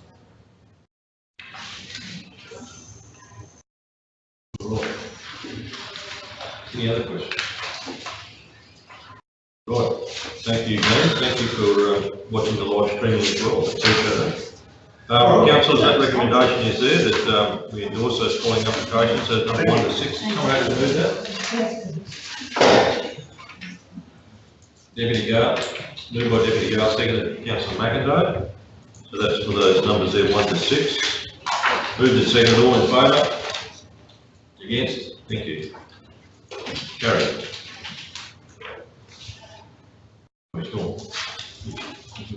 Right. Councillors, item 13.2 is a monthly financial report. General Manager Margaret will take it away as well. Thank you, Mr. Mayor. Councillors, this is the monthly financial report for as at the end of February. For summary purposes, our operating activities are generally in accordance with the forecasts, whilst there have been some delays in rural roads maintenance, coverable works and works on the Inland Port project, which is partially offset by roadworks performance contracts undertaken by the Queensland Department of Transport and Main Roads. Capital works delivery continues to show variances against the original forecast cash flows. The managers have expressed confidence that the works will be substantially completed within the budget year. So before I hand over to Helen and to Arun to help go through the specifics of the report, I'll just make the statement that our operating surplus as we speak today is sitting at 23.3 million. Operating revenue has a variance of approximately 4.5 below, but conversely, our year-to-date operating expenditure before interest and depreciation is also below budget by 5.3 million. I'll just hand over to Helen Kirby, Coordinator of Financial Accounting, to help go through some of the details of the report. Thank you, Mark. Through the Mayor, as you've heard, the overall operating activities of Council are tracking in accordance with forecasts, with an operating surplus of 23.3 million reported at the end of February. And this was against the budgeted surplus of 21.8 million. At this stage of the financial year, the capital work spend is currently lagging behind forecasts, which Arun will address later in the report. The main income and expense drivers contributing to the net operating surplus of 23.3 million are firstly, an unfavourable variance in rates and utility charges of just over $6 million. Now this relates to the capping adjustment on the general rates exceeding budget by approximately 1.2 million, and also the phasing relating to the levying of the water access and consumption charges, which hasn't been accurately reflected or to reflect the timing of this levy. So we'll adjust that in the next month. Sales and contract works revenue is ahead of forecast by 1.6 million. This is due mainly to the TMR RPC works commencing earlier than expected, and also additional revenue from the Springwood Road project. In the expenses area, the main drivers are the employee costs, which are currently below budget by approximately 1.2 million. This cost, of course, is impacted by the allocation of labour between operating and capital, so we'll monitor that carefully, over the next months as we deliver our capital works project. Materials and services are currently well below budget at this stage by about 5.8 million. This is due to a number of contributing factors, and probably some of the main factors to note include the delay in Graincourt Yamala Rail siding work after Easter, which won't commence until Easter, and this has impacted the materials and services budget by about $1 million. Also, a delay in the rural road maintenance work due to a focus on delivery of NBRA capital works has resulted in savings of about 1.3 at this stage of the year. There is also a variance of 1.1 million in the Springwood Road project due to the full budget for resources being allocated to contractors instead of a combination of utilising internal labour and contractors. Within the Water Utilities Department, there's a savings of about $1 million existing at this stage due to timing in relation to the purchase of chemicals and bulk water. Now moving on to the balance sheet, Council's cash position was strong at the end of February with a cash balance of 120 million. The current cash position as at today, which follows the recent collection of the second half rates levy, which was due on the 18th of March, stands at 142 million. The overdue rates at the end of February were 4.16 million. The second half rates levy was due on the 18th of March, and the arrears balance has now increased to 6.6 million as at today. We had a really good recovery rate with our second half levy, with 90% collected as at today, and reminder letters will be issued next week in relation to that levy. The second half order notices at this stage are planned to be issued on the 11th of April. And we'd hope to generate approximately about $9.3 million in revenue in relation to the access charge and consumption charge. Our in-house debt recovery activities for the month largely centred around our sale of land process. So we're gearing up to possibly have an auction in July sometime. But we are doing quite well on our collections there, with 8 having paid to date, out of a total of about 56 accounts who are issued with pre-sale warning letters. 16 of those have also entered payment arrangements, which we're recovering $650,000. And 30 properties we're still to recover about 716,000. So we're actually not tracking too badly with our sale and debt recovery process. Council currently has 334 assessments, which represents arrears of 1.8 million that have been referred to our external debt collection agency. Now I'll hand over to Arun to speak about the capital. Thanks, Helen. Through you, Mr. Mayor. If I can quickly take you through the capital projects there. As at the end of February 2019, Council has spent approximately $33 million in actual costs out of a budget of 91 million. Of the 58 million which is remaining to be spent, 25 million has been committed, and we've made the changes in the cash flow forecast to reflect a reduction in cash spent by June. From 98 million of the original budget, we've taken it down to 87.7 million. This is based on where project managers have identified projects which could be at risk or could be delivered under the budget. As we speak, we are currently undergoing the BM budget review 3 process, and by the 5th of April that is scheduled to be knocked down, where we will have further more clarity as to whether what projects will carry over to next year or will have a reduced spend. On the next page there, we've put a table in there, councillors, to break down project phases by different departments, and you'll see a breakdown of the $87 million there, where the first stage is just projects with construction, the second one is planning and design only, and the third is planning, design and construct to be delivered by June 2019. Happy to take any questions or concerns from council. Councillor's questions here on CapEx.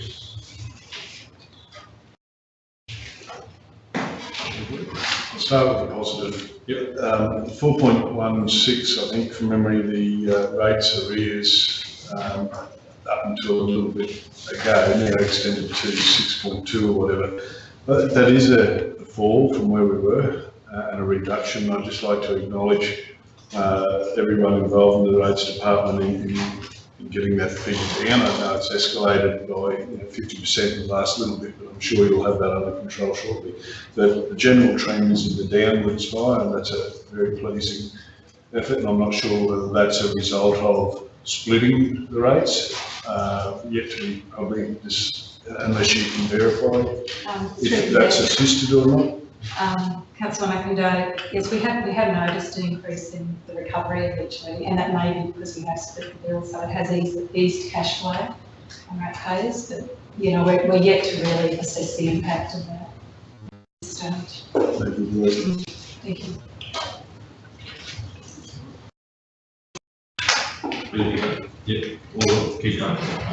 Thank you, Mr. Mayor. Councillors, I'll just also draw your attention to the Works of Queensland program, which currently sits at a value of 2.5 million, with needing to be spent by the 30th of June. We've actually spent under $1 million as at now, but again, each of the managers have expressed confidence in those funds being expended by the 30th of June. In terms of procurement activities and spend within our local district, we had a spend of approximately $5 million, representing 43% within our district, and 6.5 million, representing 57% outside our district. And that's it in summary, councillors. The statement of comprehensive income, statement of cash flows and interim statement of financial position is attached. And also for your information, we have the detailed breakdown of projects that have been identified potentially at risk of being delivered for the 30th of June, and happy to take any feedback now or after on those, and the explanations that have been provided on the reasons why they are at risk of delivery. Everyone's got those big A3 slides.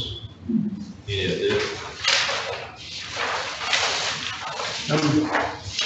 Just so that works for Queensland stuff, can I just ask, in the Bohemia Memorial Hall, upgrade of the facilities, does that include the ramp?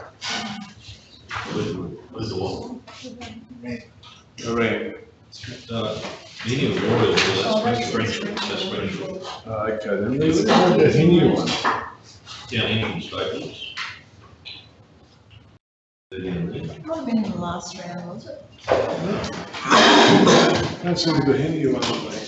Those Works for Queensland projects, they do concern me a bit, and I know there's a lot that's sort of sitting within the communities department, and we don't have a lot of time left. Which one, what page are you on? I'm on page 83. 83 of 150. That's the second one. It's the actual Springsure Bohemia Hall. But I was looking for the actual Bohemia town and community and the hall and the ramp upgrade. Well, wasn't it even in this? Because that was in the last one and they stuffed it up. What's that one, man? What sort of funding is it? It's Works for Queensland. If you're talking about the disability ramp, Yeah. it's a Works for Queensland project. But it's not in this Works for Not in Queensland. the future. No, in the current one. Yes, to be It should be delivered by in June, this one. Sorry? to be delivered by June 30 as the 17, 18, 19. Works for Queensland. So is that to replace the one you put there? No, No. it's not listed here. Is it? No. Wasn't it last time? This, sorry, Mr. Mayor, sorry, councillor, this list is only projects which are at risk, non-delivery for 30th of June, so. No, we've gone back to Works for Councillor Queensland. McIntosh. He's gone back to the Back to Works for Queensland Queensland. list. On this Oh, one? sorry, we can't do this one. Sorry. Oh, yes. And in regards, so I can't see the Henia Hall one there that I thought should have been in that Works for Queensland. Was it the previous round? The works, in the Works for Queensland on page 83, Yep. the second one down says, that's the Springfield Bohemia Hall. There was in the previous, the Bohemia Hall at Bohemia, the upgrade to it was actually in the hall. That was previous. Yeah, but I was talking about this. So was the ramp our own budget, wasn't it? Well, I'm not sure if it's Works for Queensland. It's a Works for Queensland project. And I can't find it anywhere, it's disappeared, that's all. And I just noticed on these ones that are under concern, that there's been monies swapped from projects that aren't going to be projects anymore, but they've dropped off as well, because they're still at risk, they haven't been done. And they're at more of a risk now because we've taken them out. Should they be still here? The request at the colour meeting through the mayor was for, and we can certainly send this out, was for some alterations to be made to the report that had the 440 individual projects on it. You might note that that was a meeting where Margaret launched that new look report to give line of sight over the 440 projects. We agreed that we needed to use some colour coding on the master list, and that master list will have the details for some of those incremental changes we made. Like today, where we've extracted money from one capital project to put it towards something else. So we'll be able to show where all those are at individually. The stuff that you're looking at right now is the stuff that was tabled as a hard copy today, was to support the comment in the report around the 7 million at-risk projects. Now, I suppose, without labelling the point, you'll see on page 81, I've inserted a little note,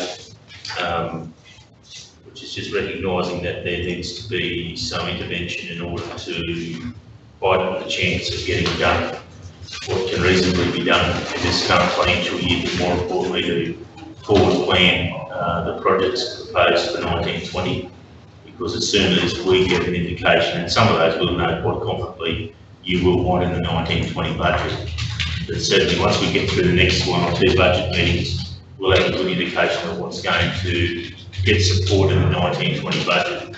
Well, we have to start working on those projects now in order to have a greater chance of getting them completed for the 30th of June 2020. Through the chair, just looking at the community spreadsheet with the projects that are at risk, I feel quite concerned by the fact that there's a number on there that relate to waste, considering the waste changes that are going to kick in on 1st of July. I would like to think that we should have a focus on getting these completed. Daniel can talk to that. Yeah, Jane, through you, Mr. Mayor. The majority of these are sitting, we're working with our PM office to get them delivered, so there's not, really the only one that's at serious risk of being pushed through June 30 is around our Dingo landfill closure work, so I think we're still relatively confident we'll be able to get the construction done by June 30 on most of them, except for that one that will just be pushed out a little bit. But we are allocating significant resources to make sure that these waste projects are completed. If we do miss the June 30 target, it won't be by a lot. And I was just to note the comments in the communities, they're a bit confusing. I can't really work out what's happening. Just something to look at, I guess, for the next report. Thank you. Through the chair, Mr. Mayor, and Councillor Daniels, what we hadn't done, I wasn't particularly clear in asking the managers to provide a mitigation response. So I just asked for the managers to provide a reason as to why they believe the various projects were at risk. I possibly wasn't clear enough by saying we need to identify what are the options or the mitigation measures we can put in place to ensure it does get done, if there is a possibility of it being done. So we'll ensure that it's clearer for the next report. Thank you. Just a general question. Works for Queensland projects, obviously if we don't use or spend the funds by June 30, what if we've got like a path, like I'll just start at the top, you've got Ralston Community Oval, canteen and kitchen upgrade, tenders left and construction's only partially completed, not completed by June 30, what happens? Does that become our responsibility budget-wise to complete? Through you, Mr. Mayor, I need to check the details of the actual works of Queensland criteria. I don't believe that would be the case unless we can help you out. If we've committed and that construction goes a little bit over, normally we'll work with the department and they'll be relatively understanding, but I can't quite confirm if there's any specific criteria in the funding that says if it's not completed, then council should share responsibility. So I sense a lot of these might be in progress, but not completed.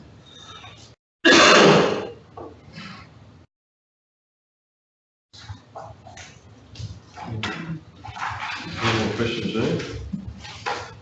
Probably just a comment in relation to waste, Mr. Mayor. In the last strategy meeting, the council has provided a fairly clear direction to the organisation in relation to the 3 stages to effectively implement with waste, and that's been identified today that that'll be a workshop, an upcoming workshop around mid-April. Some of those capital projects, as Margaret's pointed out, the reason I bring it up is that while those comments there might indicate that they won't be completed as a result of that workshop, it might re-emphasise the importance of implementing some turnaround strategies to try and achieve some of the waste CapEx. Yeah. Predicting the outcome of that workshop, the outcomes of those space. Just to note that. Gerard, one last question for you. Springwood Road, my favourite, where we made that massive profit.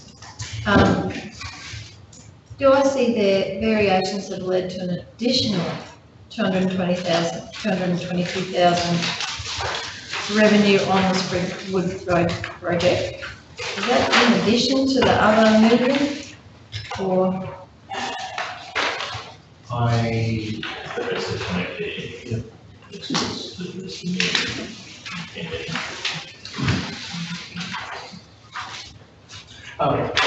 There was obviously accounting, the way we accounted for works, Kevin did touch on it, is the fact that we put it to contractors and then actually moved that to internal costs.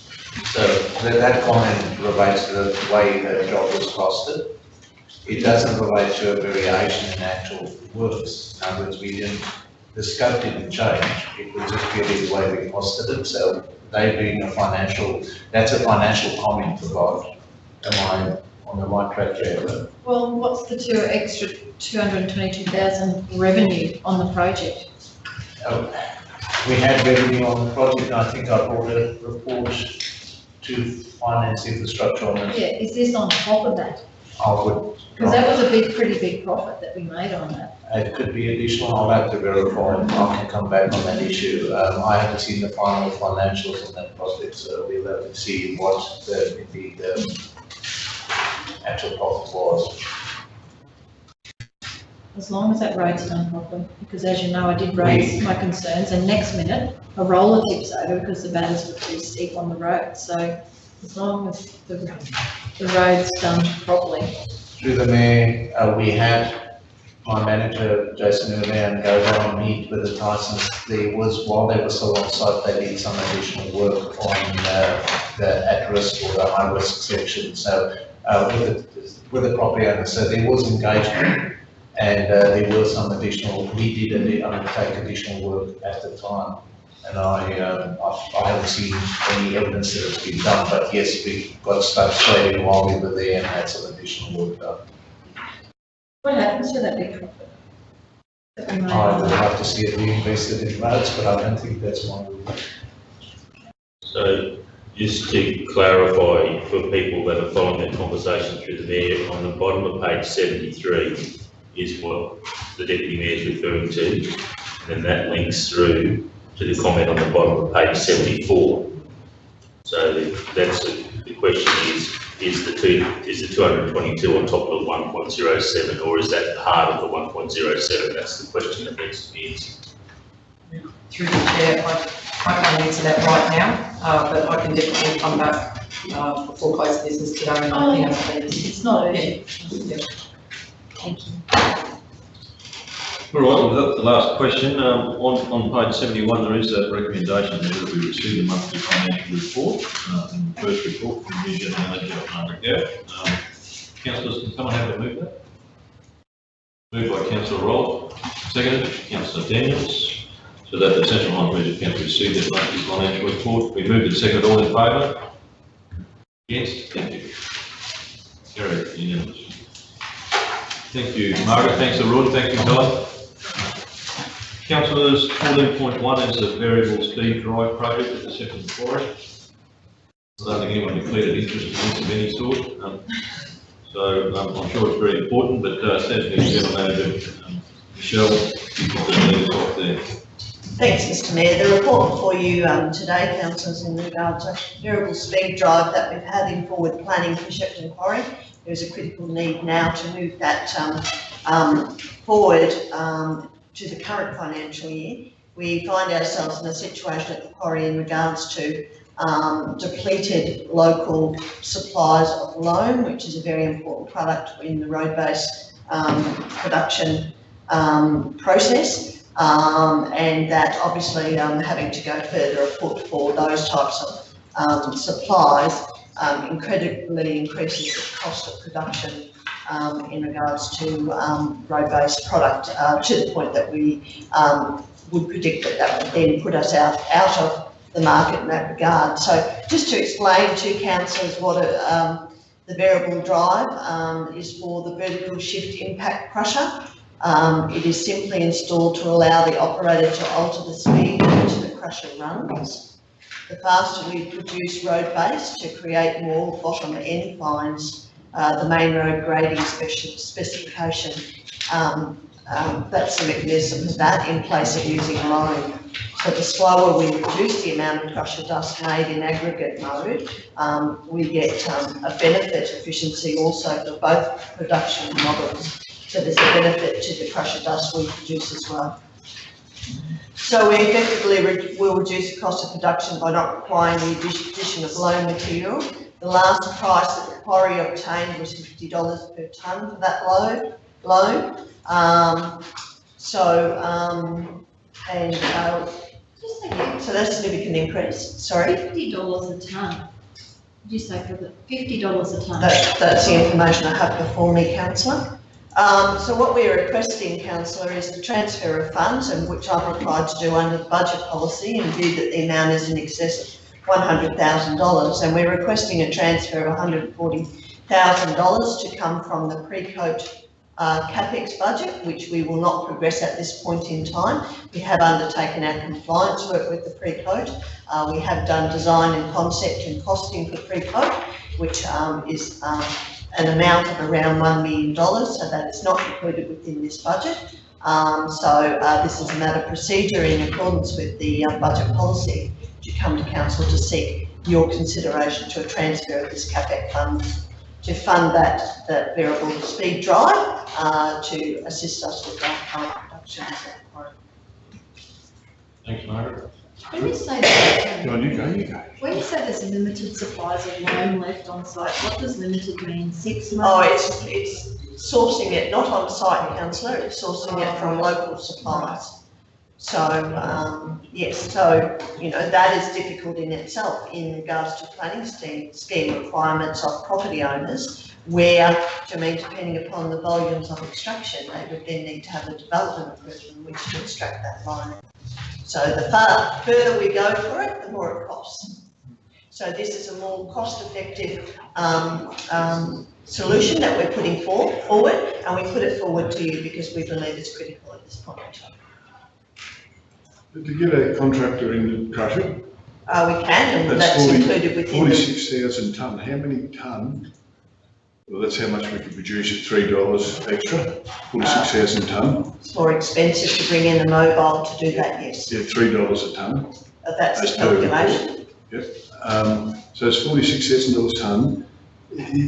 Is that, what sort of tonnage are we requiring? 50% of our total revenue comes from, it's said in the report. Road base. Sorry? Road base. Road base. So how long does 46,000 tonne give us? Andrew, my figures man, might be able to chip in and assist me here because he's generally across all these things. It's fine. That's not a big thing, really. I just question it sometimes, you know, the dollar value of it. The other part I have is, I'm stretching on memory, but I'm sure that we had a BSD in the budget for last year. Is this the same BSD that we're talking about now, that we said that we don't need, and that we will take the money out of that BSD and not buy it? And now we're back in and stuffing budgets up again? That is correct, councillor, but we are experiencing difficulties procuring supply of loam locally.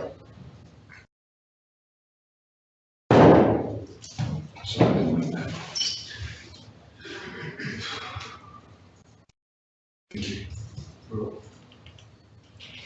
Any other questions? You didn't do any quick calculations or anything? No, I didn't. No, But look, year to date, we've produced 23,000 tonnes of 2.1 and 2.3. 10% of that is the add-in, so is the loam or fines, like we call it. If you annualise the 23,000 tonnes, I believe that by the end of the financial year, we will have produced and sold 30,000 tonnes. So by my calculation, yes, in the short term, it is certainly cheaper to go out and get a contractor to come in, but the payback period, according to my calculation, is of the magnitude of about 1 year and 7 months on the investment. That's where it suddenly becomes more cost effective to do it in-house. That is a good answer. Right, councillor, the recommendation is theirs, and we reallocate that money. Someone happy to move that? Moved by councillor Roll, seconded. Seconded by councillor Daniels. All in favour? Against? Very unanimously.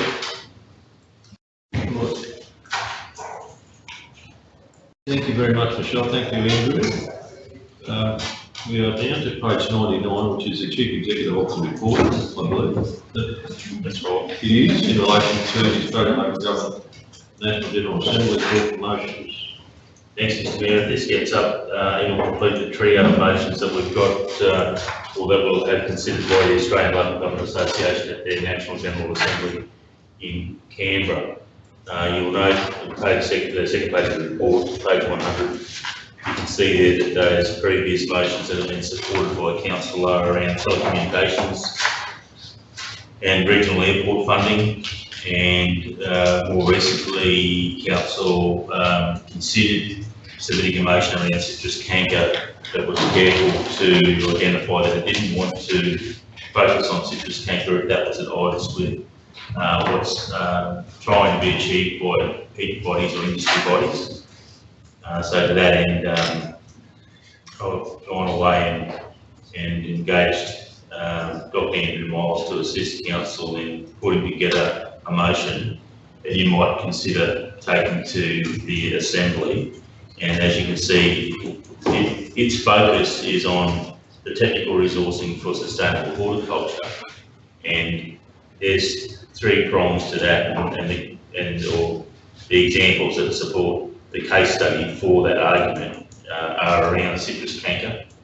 So that's only part of the focus. The Gore wasp, and don't mark me on pronunciation, but the Huon-Longbing disease. No one's arguing with me. Details? And I think if you read the motion, if you had a chance to read the motion and the background to it, then we've had to fit this within the constraint of the type of word limit for the national objective and 500 words for the summary of the key arguments. I think it rather nicely supports something that where we can make a clear statement, which I believe would be supported at a national level, and in doing so support our very important citrus industry. And the motion is that ALGA champion the need for reinvigorating core horticultural research disciplines within all states of Australia to service the needs of the horticultural sector. That needs to change. Service the needs the horticultural sector is facing. To service the needs of the horticultural sector that is facing ever-increasing challenges in profitable production, export market access, and biosecurity, to name a few. Happy to answer any questions, and I'm hoping that fits with Council's risk appetite around not wanting to deliberately confront the canker issue. My comment, please. Yes. I think this is exceptionally well written, and it actually says not only about horticulture but other biosecurity issues within agriculture, all of agricultural industries, Scott. So yeah, for me it's all good to go. It's very good. Yeah. How do you move it, Councillor Rob? Yes. Moved by Councillor Rob, seconded by Councillor Smith. That's been moved and seconded. All in favour? Against? Thank you. Easier than I thought. Thank you, Council. The next report, if I can, Mr. Mayor, it's item 17.2, and it suggests that we could make a small accommodation to our administrative processes that would take pressure off the minute recording or minute endorsement for our committee meetings. And I'm sure you've read the report, read all the report, but I'll just take you through the key components. So we're suggesting that rather than scurry to complete the minutes for the committees, it would be better to take them to the second general meeting after. So rather than on the day in a fortnight's time, and that obviously allows time to make sure that the minutes are a true and accurate record of what happened. Not that they're not now, it's just that there's a pressure in making sure that they're finalised, and it doesn't give the council a sufficient time to engage with the minutes, and you're expected to receive a late agenda, sometimes only an hour or two before you're expected to endorse those minutes. Now that's okay, because as we know that these particular committees have the power to make decisions, and they don't require that endorsement to legitimise their decisions. But for completeness' sake, it would be better if we didn't have to rush the completion of those minutes. The report talks about having those minutes completed by the Thursday of the same week. There's also other benefits in realigning the timing for the committee meetings if councillors want to do that, noting that the workload for some committees is greater than others, and it's an opportunity for those more heftier committees, like communities at the moment, and sometimes also from time to time finance and infrastructure, they could have a bit more time to debate issues rather than be compressed into a small time frame that has to fit in with the lead into lunch and then our general meeting. So the recommendation is that we agree to the following changes. Number one, noting the delegated authority given to the standing committees to make decisions on matters before them, that the practice of presenting the minutes from the standing committee meetings to the general meeting, we cease, the practice of presenting them to the general meeting held on the same day. Number two is that copies of the draft minutes be distributed to all councillors no later than 5 PM on Thursday after the standing committee meetings. Number three, or part three, is that the draft minutes be presented to the following general council meeting for confirmation. We might just try to get wording for that. Because it's the second subsequent or the next cycle of general meeting. Technically, if you read that, you might still say that it's saying it has to go to the next general meeting. Number four, that the leadership governance standing committee meeting be held from 10:15 to 11:15. So you might want to discuss that to make sure that that will suit.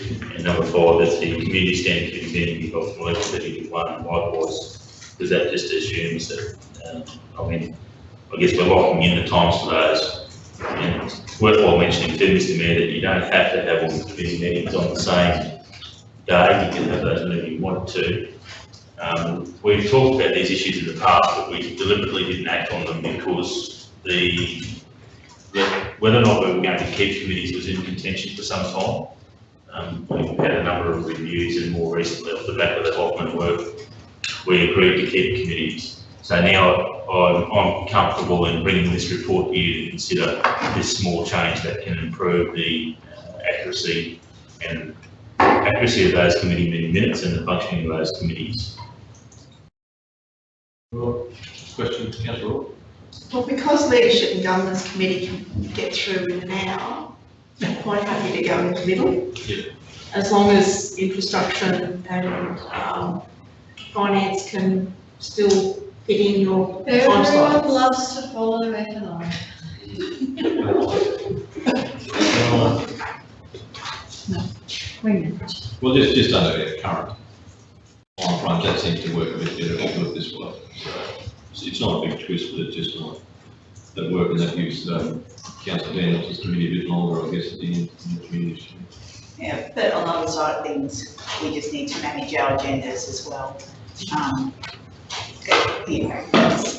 That's the thing too. You can't go on forever with your meetings. That's an interesting philosophy, Councillor Daniels. But I can assure you that there is no intent for anyone up here to have the agendas that we've got, and yet they keep piling in.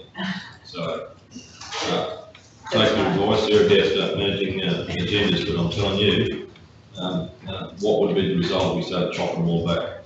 Well, I don't know how we're going to do it. I really don't. Anyhow,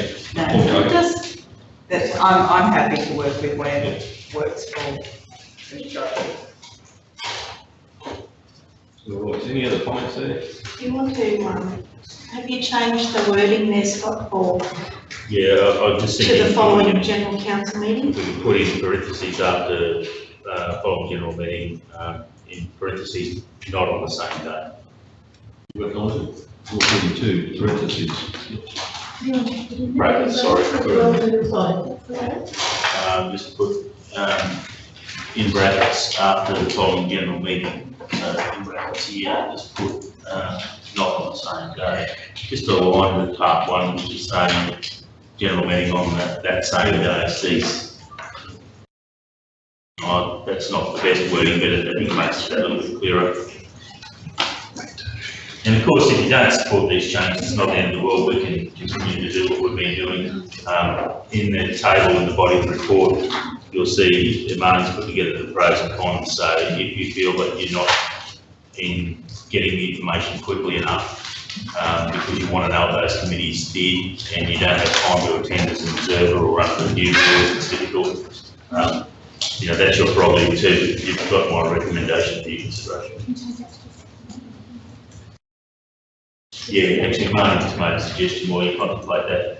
Well, the wording more superior than not on the same day is this. It's second meeting month, which is my fault. All right. Make sense? Someone have any amendments? Yes, Scott. Oh, sorry.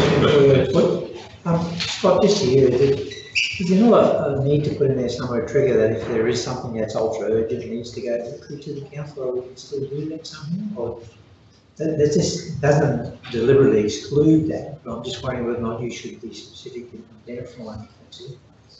Yeah, I understand what you're saying, Councillor Bell. We just consider that. If there's an emergency motion or an urgent motion or something that on finance or infrastructure community should go back to council straight away, it could be dealt with that day. Should really identify that, that's all. I just want to clarify what you're asking through the mayor. If that's the case where a unanimous decision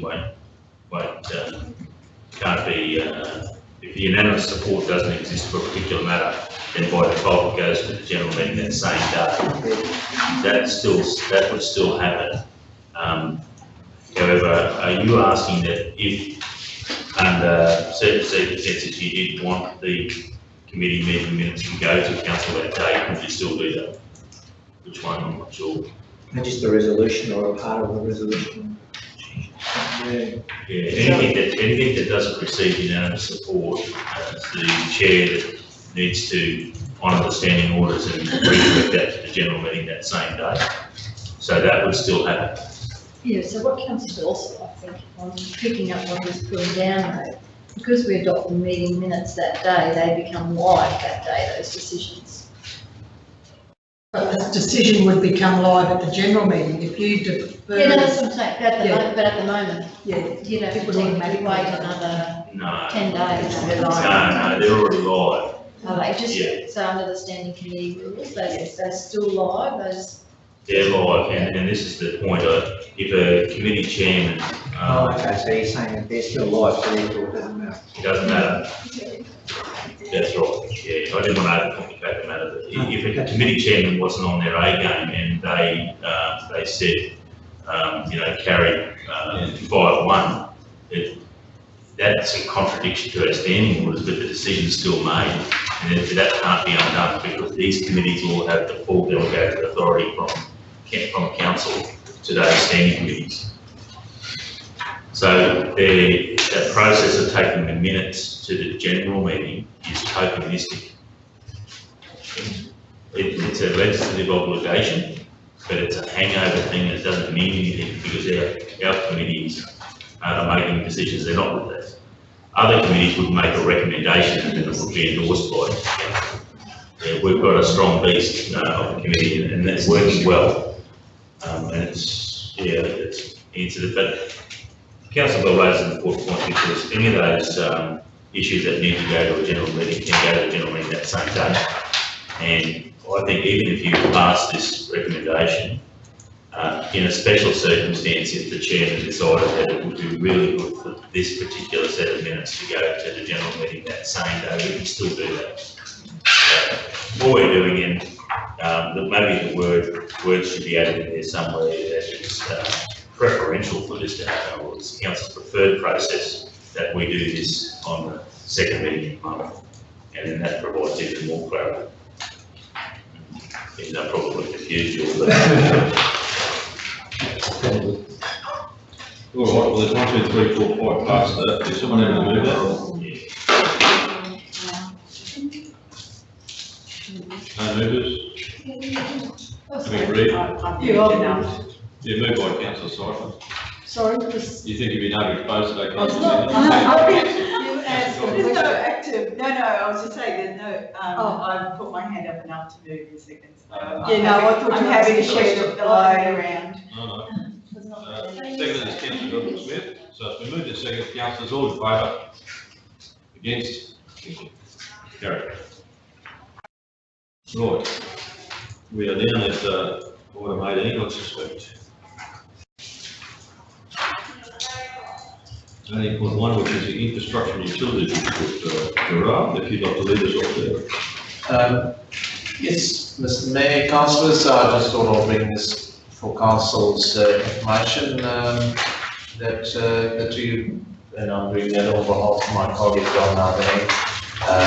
Yeah, we just wanted to make you aware that we were successful in attracting building better regions funds. There has been a lot of talk about it, but at least this just confirms exactly what the two projects are about and what the funding was that we secured.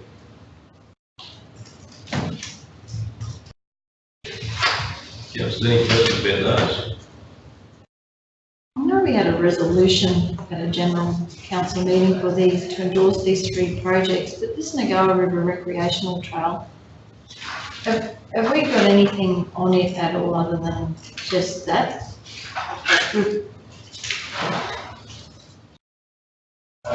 What are we going on? Yes, well, you want to respond already? Essentially, when we put them up, we did give a brief description, which is as broad as saying it's 2 kilometres from 1.9 something kilometres from John Day up to Summerweir.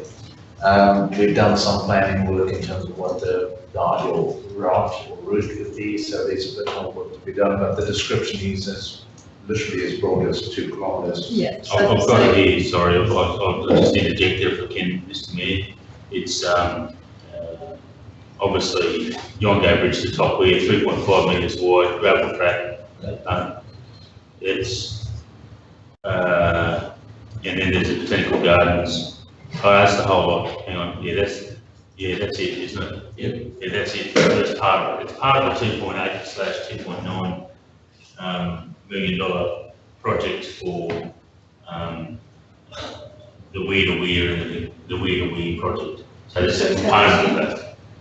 It's a component of a bigger project, which is from Weir to Weir, I suppose, and enhancing watercraft access to the Weir. And this is one chunk of that bigger parent project. So which chunk are we doing? So we're just doing a small chunk? Yeah, but you know, again, like how do we know that money's enough money or too much or? Sounds like a lot for a gravel track.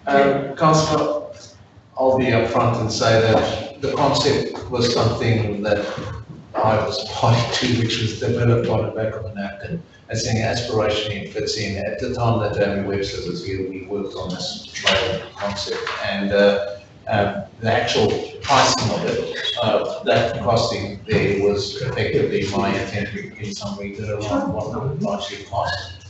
The challenge I have is, yes, I done on this 2005, I want to verify exactly how much money we need to complete the northern the top section, and whether or not we'll be permitted to continue on the downstream section with the same funding. I don't want to explore that right now because I don't have the details. We just prepared the concept while the funding rounds were open, and we said this is a good one, it is deliverable. And that's the figure we came in with at the time. So we will have to firm up on exactly what the construction cost is going to be. It's $258 a square metre.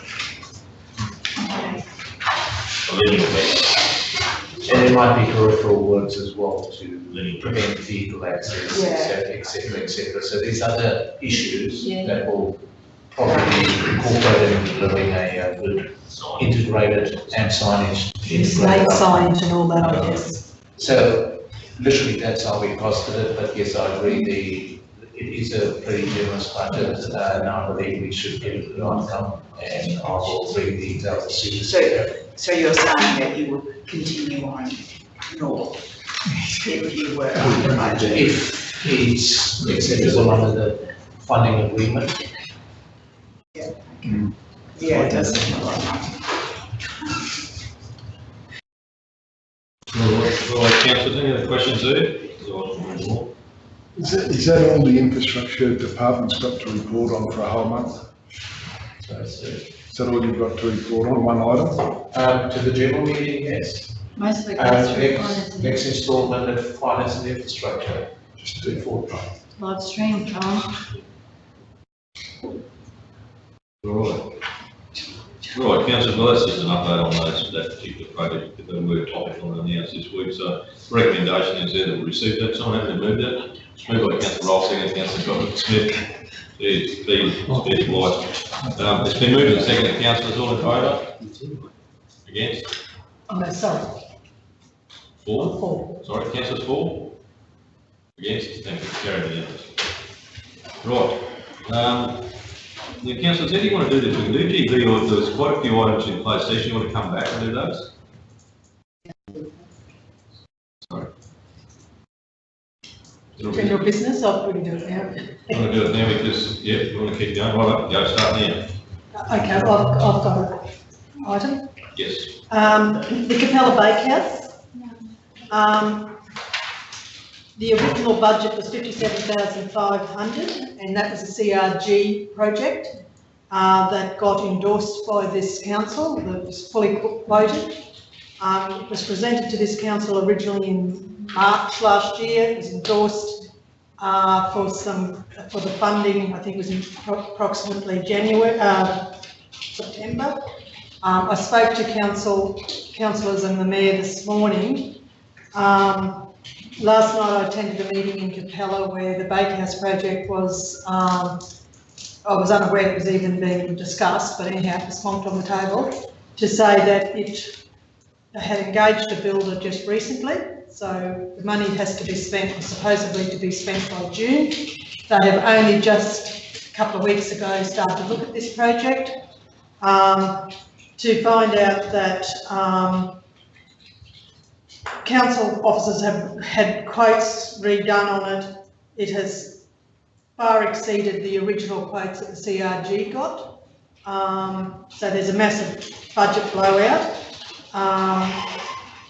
We've come to an agreement with the CRG has come to an agreement to look at lower quality steel to reduce the price in the structure, and some other aspects to reduce the price of the quote that the builder has now given. So still, there'd be probably, I think the builder has quoted for his structure, which we didn't accept, was 109,000. So we're looking at possibly, could be up to $70,000 additional that we need for this project now. So I'd like to seek a report to come to the next council meeting on a revised budget of the Capella Bakehouse project with the possible need of a budget realignment to fund that project.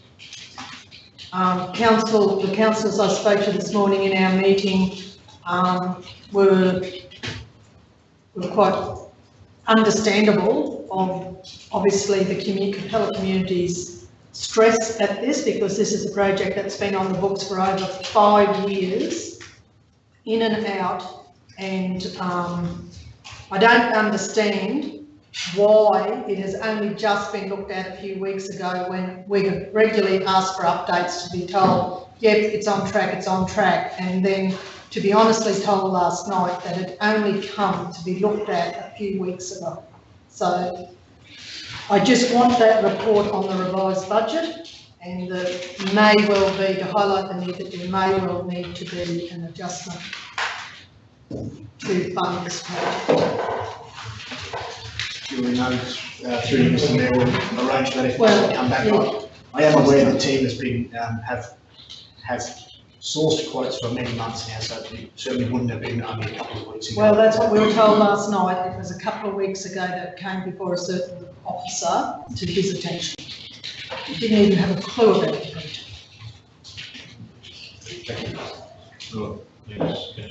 Thank you. So do we need a recommendation for that? Yes, you should. We don't have to, but it. I would like one. If you feel strong enough I would about it, actually like one. that's fine. So the resolution would be,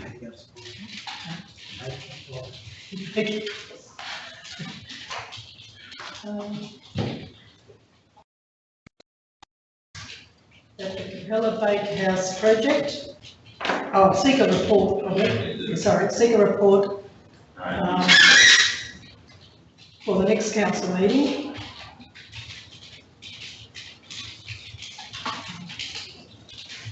On a revised budget.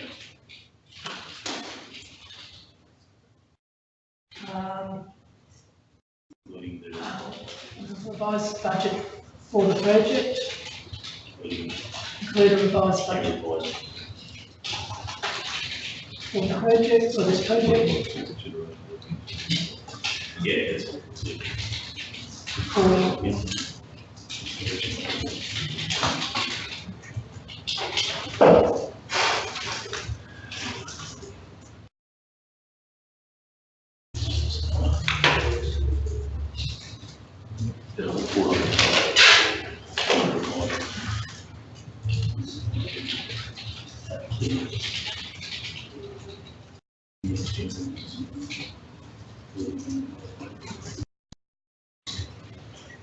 there it is, Councillor Slifer, Mr Mayor, Council's consideration. So you happy with that, Councillor? Yes. That gets to go? I think that's. All right, I'll assume Councillor Slifer will move that. Yes, thank you. Seconded by Councillor Bell, all in favour? Yes, thank you. Carried unanimously. Thank you. Councillor Slifer. Roy? Thank you. Councillor Roy. Following the presentation last council meeting by members of SOGITS, concerning the haulage of by Kalari from Media Down South Mine to Minerva Mine, can I ask for a resolution that we council write a letter of support of their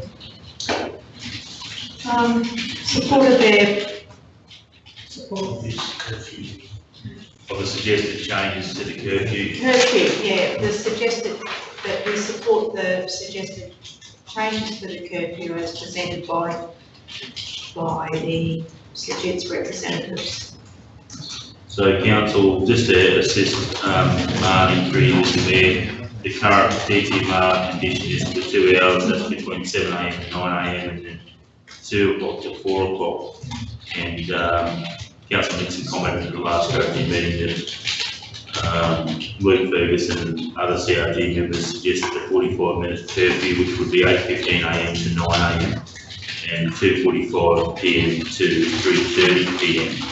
I do also draw council's attention to the direction provided at the last strategy meeting, which was that if the Springfield CRG are supportive of the suggested changes, that council is supportive of the change to curfew timings, and then a letter of support be provided by council, the reduction of curfews. I'm assuming the CRG's met.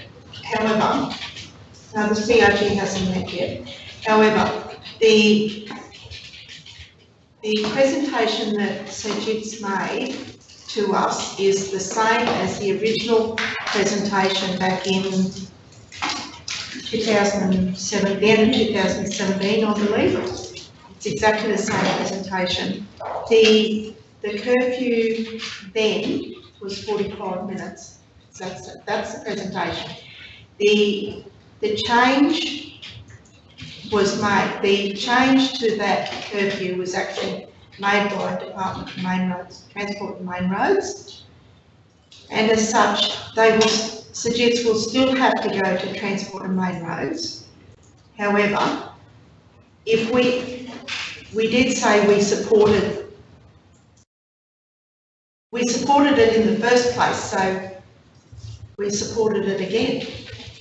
We supported the original presentation. But they just want a letter to take to DMR, don't they? But no, they still considered to take this to the CRG through the CRG to the community.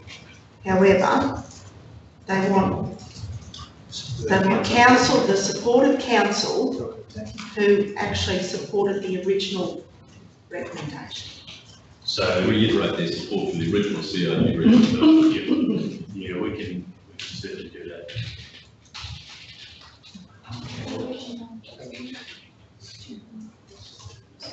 The original. Scott, the letter of support is important. This is bigger than the Springsure CRG. What we're seeing on our roads with the 2-hour curfew in the morning and the afternoon and the bunching of trucks has a far greater community safety issue than. Yeah, you don't have to convince me, councillor. No, I know, but I'm just saying this. I wanted to draw your attention to what you said as a collective. Yeah.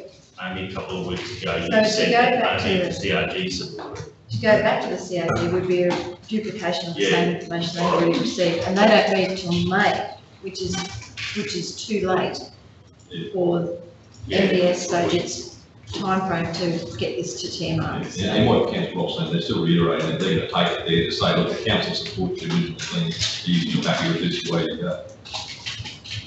So at that time, I recall, and I think we all know the context that when council was expressing its concerns with community safety, obviously DPMR have responded, and that's why the 2-hour curfew window. So that proposed a resolution on the screen, Mr. Mayor, it doesn't reference the original proposal, and I can add that in if you want. It's quite succinct in saying that we will provide with support subject to the reduction of the curfew hours for Kalari or haulage of the transport of product through the Springsure Township, the Township of Springsure, and from 8:15 to 9, and it would be 3:30. The only letter the council sent to SOGETS after the original presentation was actually about road use, direction. Yeah, road use on the bypass. So it's not council saying that Kalari can, and the curfew hours. We didn't stipulate the curfew last time. No, we didn't. So I don't know that we need to. Yeah, I see what you're saying. Yeah. But we do support it, so. But, yeah, aren't we saying, isn't the letter about us as a council saying that we support the 45 minutes, and so that they can take that to argue back to DMR that CRG's originally supported 45 minutes? No. What the original recommendation was is not just about the 45 minutes. It's how the number of trucks and the spacing of trucks through town, and it just so happens to work into a 45 minutes. But isn't that what we now the other day said, that we support that original? And that original. Yeah, so isn't that that's what I thought I said the other day, is that that's what we support, and they're just wanting us, that letter, to reinforce that original support that was offered through CRG recommendation. Yeah, that's what I thought the other day. And that's what that does achieve, I believe. But we're quite happy to accommodate any. And it's not only about, it's not only about curfews. It's not only about the time. Well, that'd be the extreme. intent of this though was in the first instance was about, they're saying it's the school hours that affect them. So we're saying, well, that's why we suggest these. Is that not right or not? We can add it. Sorry. Yeah, all right. So yes, say the curfew, because that is what makes the bunching of trucks and what have you. If you like, we can put a lead in that, Mr. Mayor, that says that in order to improve community safety, eliminate truck congestion, that's our just even with the rest of it there. And we can put in front of it that in line with the original presentation made on this date to the community by such and such, council supports that original proposal. Is that what you want to say? Yes, please. All right, all of the You just above. wanted more added to it. All of the above. All of the above. All right, well, let's do it.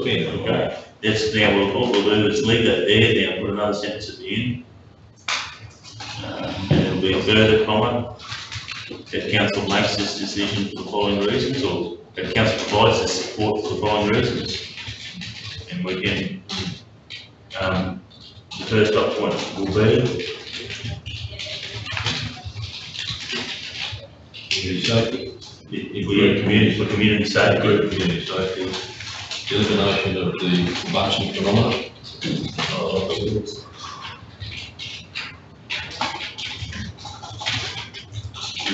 Comments,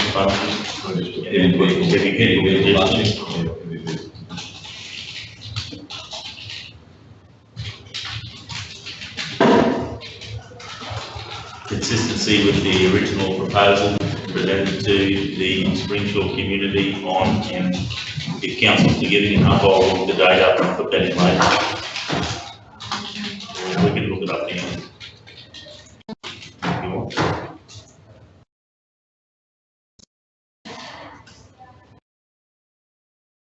So the consistency with the original status proposal.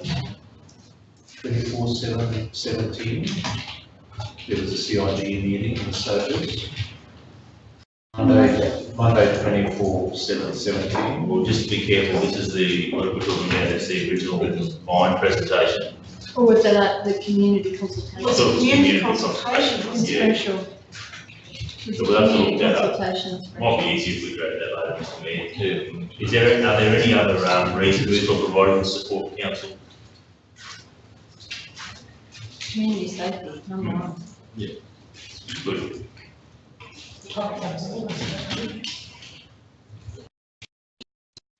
Yeah, I think TMR will come around to understanding that at the time there was a lot of contact by council and council was with TMR and police, talking about community safety, and TMR were doing what they thought would be something to improve matters, and inadvertently it's made things worse. So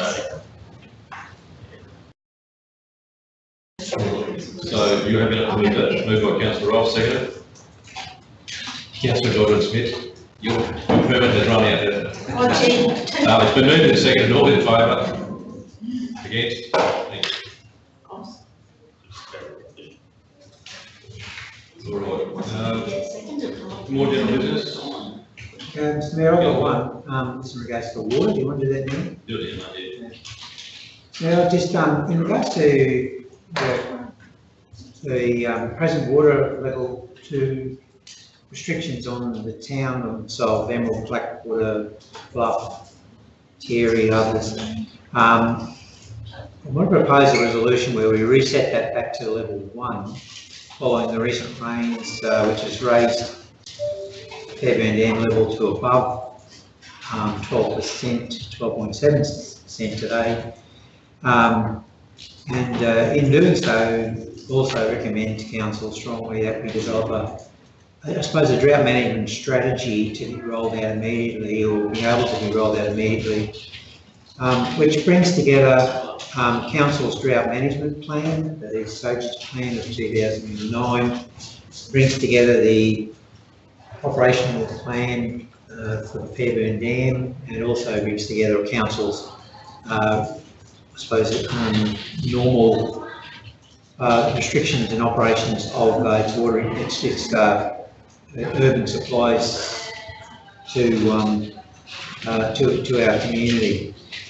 The other issue that certainly is of concern, I believe, is that we have a number of communities, such as the Willows and others, that as we go further into drought, and if we do go further into drought, are going to require some future sustainability, and that issue will also, I think, reflect around to individual property owners, others, and so there needs to be a strategy now that brings together all of the plans that will allow us to have sustainability, or sorry, water sustainability for as long as possible if drought conditions do persist.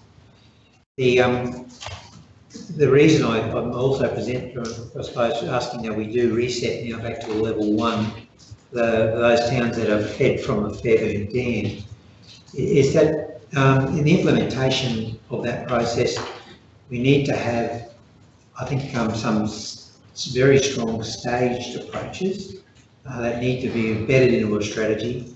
We need to have stronger water conservation policy, community education, and I think best practice to allow us to make sure that we do provide that lengthening and strengthening of the water security for the Central Highlands as long as we possibly can.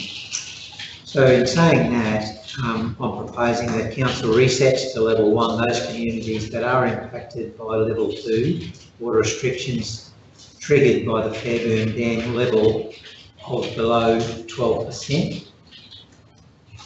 Level 1 is to mean that the rules that were previously applied prior to the dam reaching that level of 12%.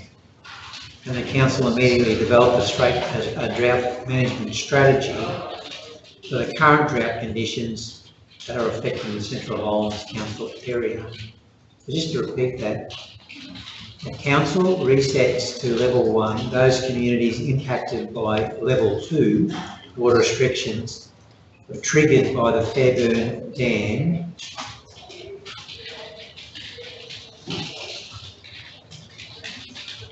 receding below the level of 12%. That's only current, definitely. Sort of, did you ask what triggered it? Yeah? So it's only those communities that I'm referring to. The level 1's to mean the rules that previously applied prior to the dam reaching a level below 12%.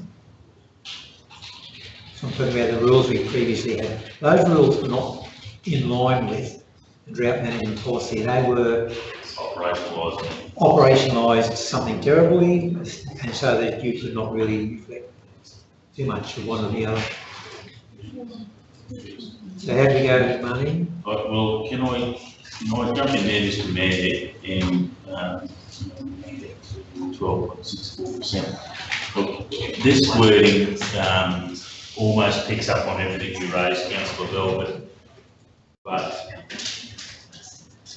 you may want to have a look at it. So what this is saying is giving reference to the decision that council made recently, which was, I wouldn't mind just saying this to you so that we've got the context. When level 1 was brought on board, we talked about for the purposes of operationalising the drought management plan to provide clarity regarding the application of level 1 water restrictions at Emerald, Blackwater and Terry.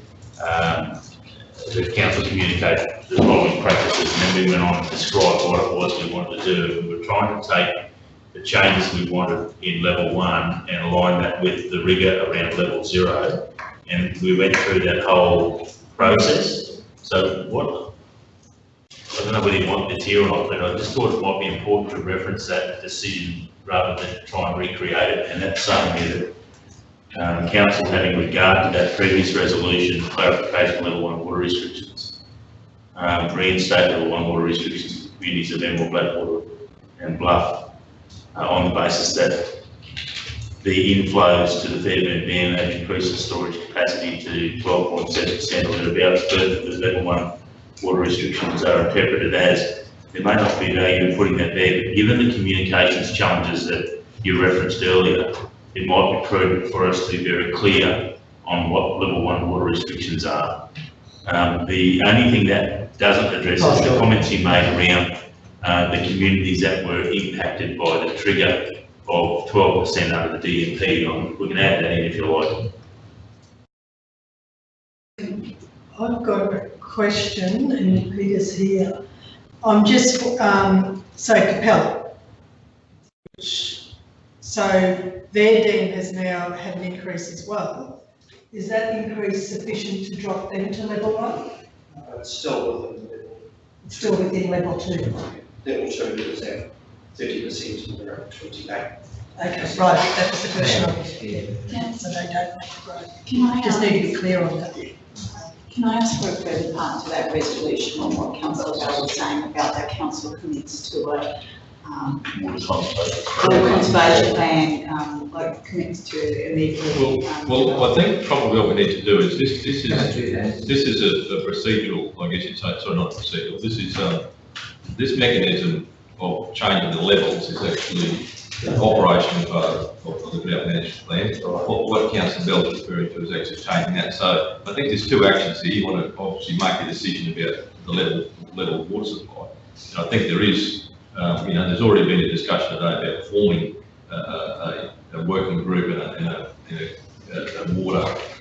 urban water strategy around water supplies, which come, but I mean, they're not interlinked. The reality would be that this is about the mechanism that we currently have, because we're asking to move ourselves back from the trigger one to technically trigger two.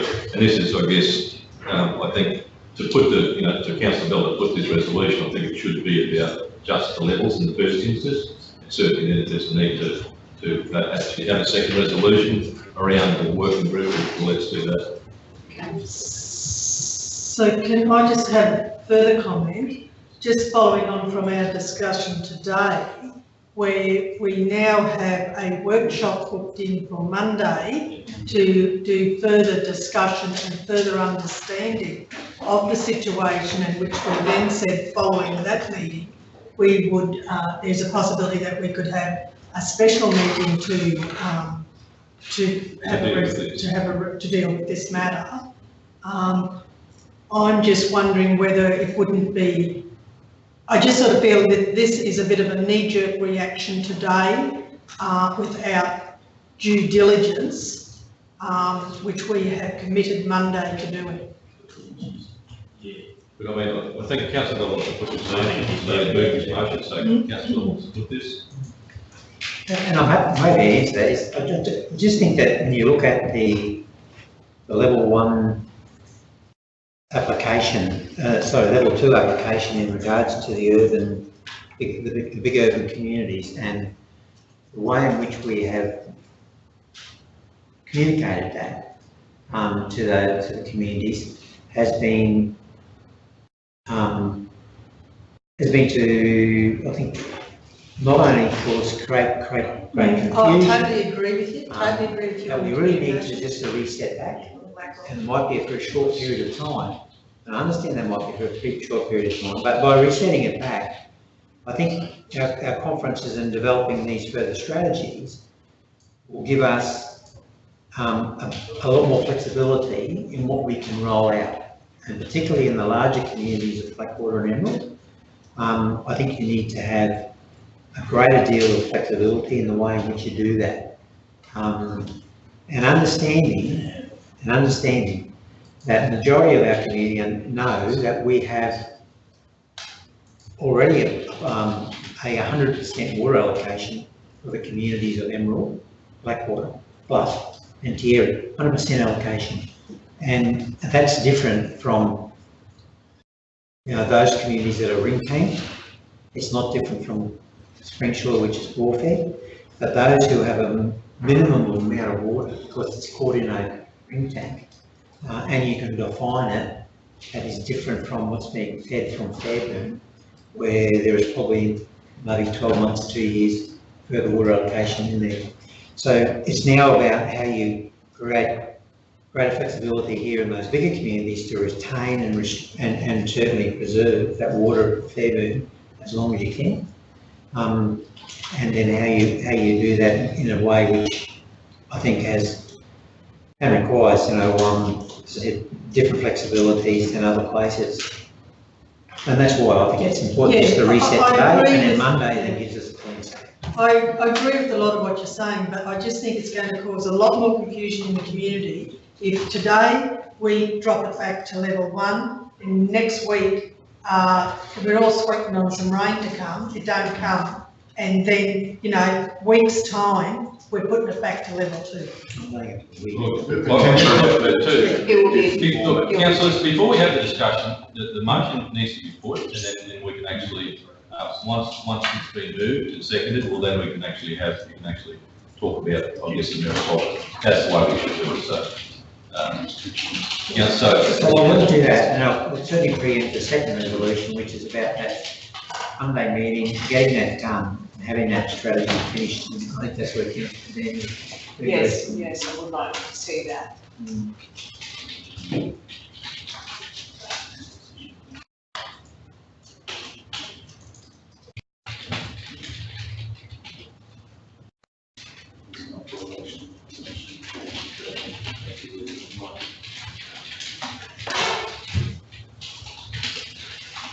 I've tried to jam it all in there, council, picking up what's been said and through the mayor's leadership in terms of keeping this simple. This is a decision about winding back water restrictions. Be guided by council, but I'm trying to not lose the intent we created when we applied water restrictions by saying that we were going against or trying to enhance the DMP, and we wanted to have that linkage. So I'm trying to maintain that linkage by referencing the former resolution, plus having that last sentence about this being an operation. This is operationalising the drought management plan. If you don't think that's necessary, just take it away. No, I think that's a critical point, because it's the CEO is raising it here, that it's not just the drought management plan. We're now understanding more and more that it's also about the operational plan for the Fairview Dam. It's about the way in which we can operate our own water systems, and that's included. We've got some water over at the, in ponds over near the airport that we want to now use for irrigation. I mean, there are so many other things that are now being brought into this whole. We need a strategy that brings together the state government's plans, some waters plans, our own drought management plan, and link those all together. Because at the moment we've got all these separate strategies and plans and processes, and I also think we need to have some departmental interests in there as well. So that's why the strategy is really critical. I think that's what you're saying here. Further a decision is this decision is an operational. Yeah, it's just referring to the fact that the change in levels is an operational part of the drought management. Because that, and it is important because that 12%, that was the trigger within the drought management plan. That was the driver for the level 2 restrictions.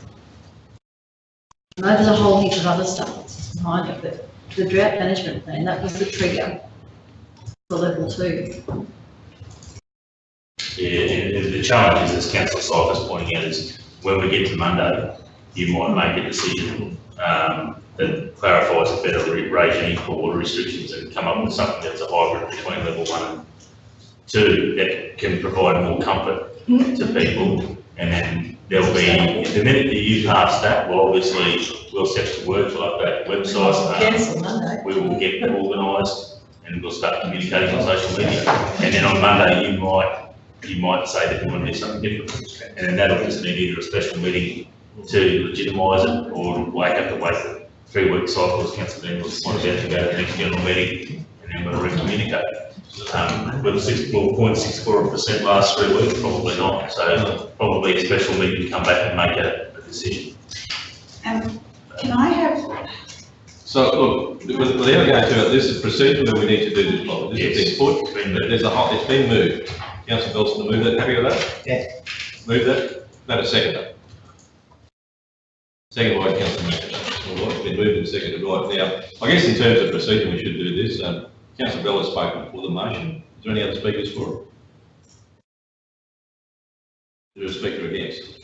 Yeah, well, I'll speak against and just reinstate what I said before. I think at this point in time, it's a knee-jerk reaction. We have had a detailed discussion this morning about having a workshop and working through this so that we are all very clear and do our due diligence, and then a decision could be made on Monday. How much notice do you got to give to call a special meeting? Couple of days. Couple of days. Yeah, I think, look, I totally get what Councillor Bell is So do trying to I. say here. I really get it. I do. I get what Paul's saying. I just think we don't have to do it today. We could do it on Monday. Sorry, Councillor.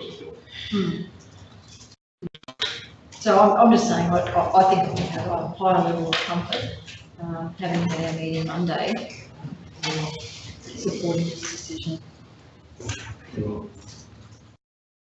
Any other?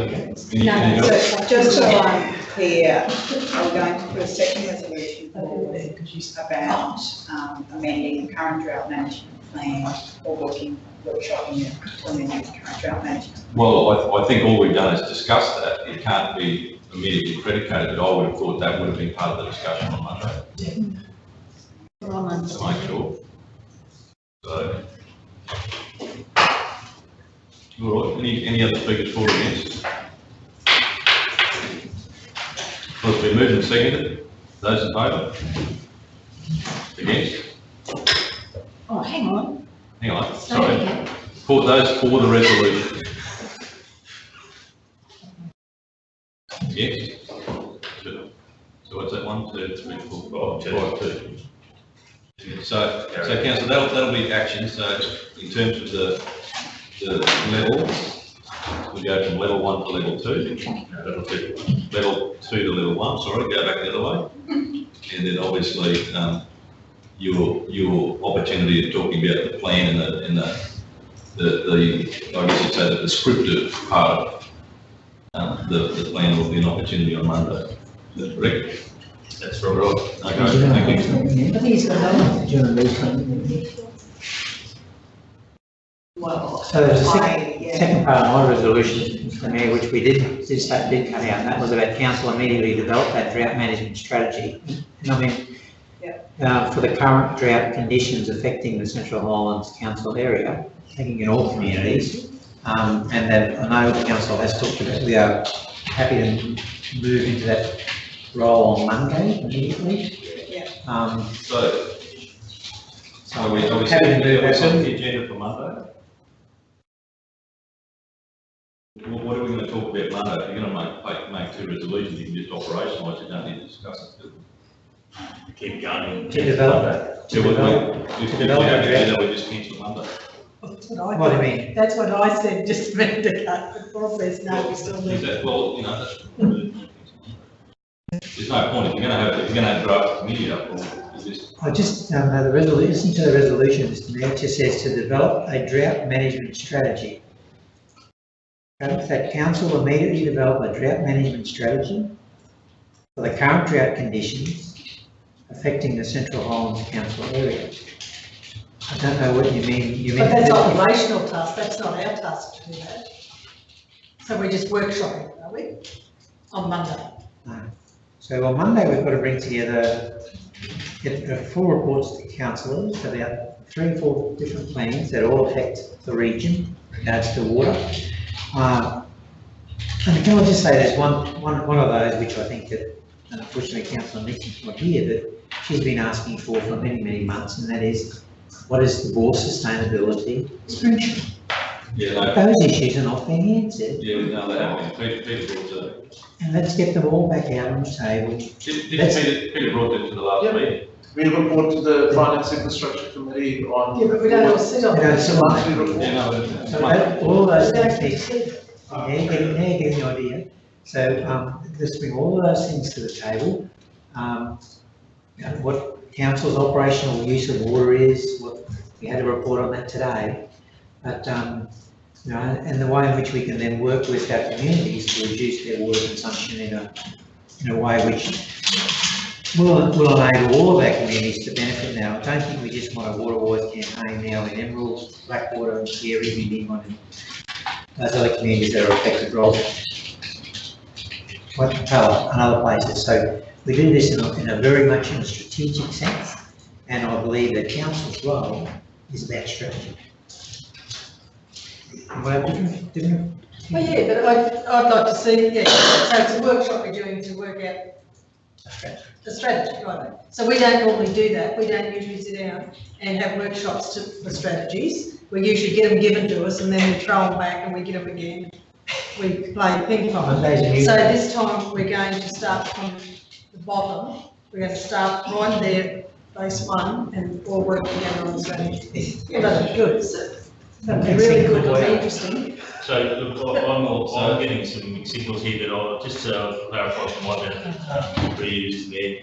I thought that Monday was about looking at a more appropriate regime for the application of water restrictions for our urban communities. I think that's something that you wanted to do earlier in the day. Another thing that you said you wanted to do was to sharpen up our communication protocols with how we figure out how we communicate with our people. Yes. You want to look at the drought management plan and how we can improve that. You want to look at things like the Willows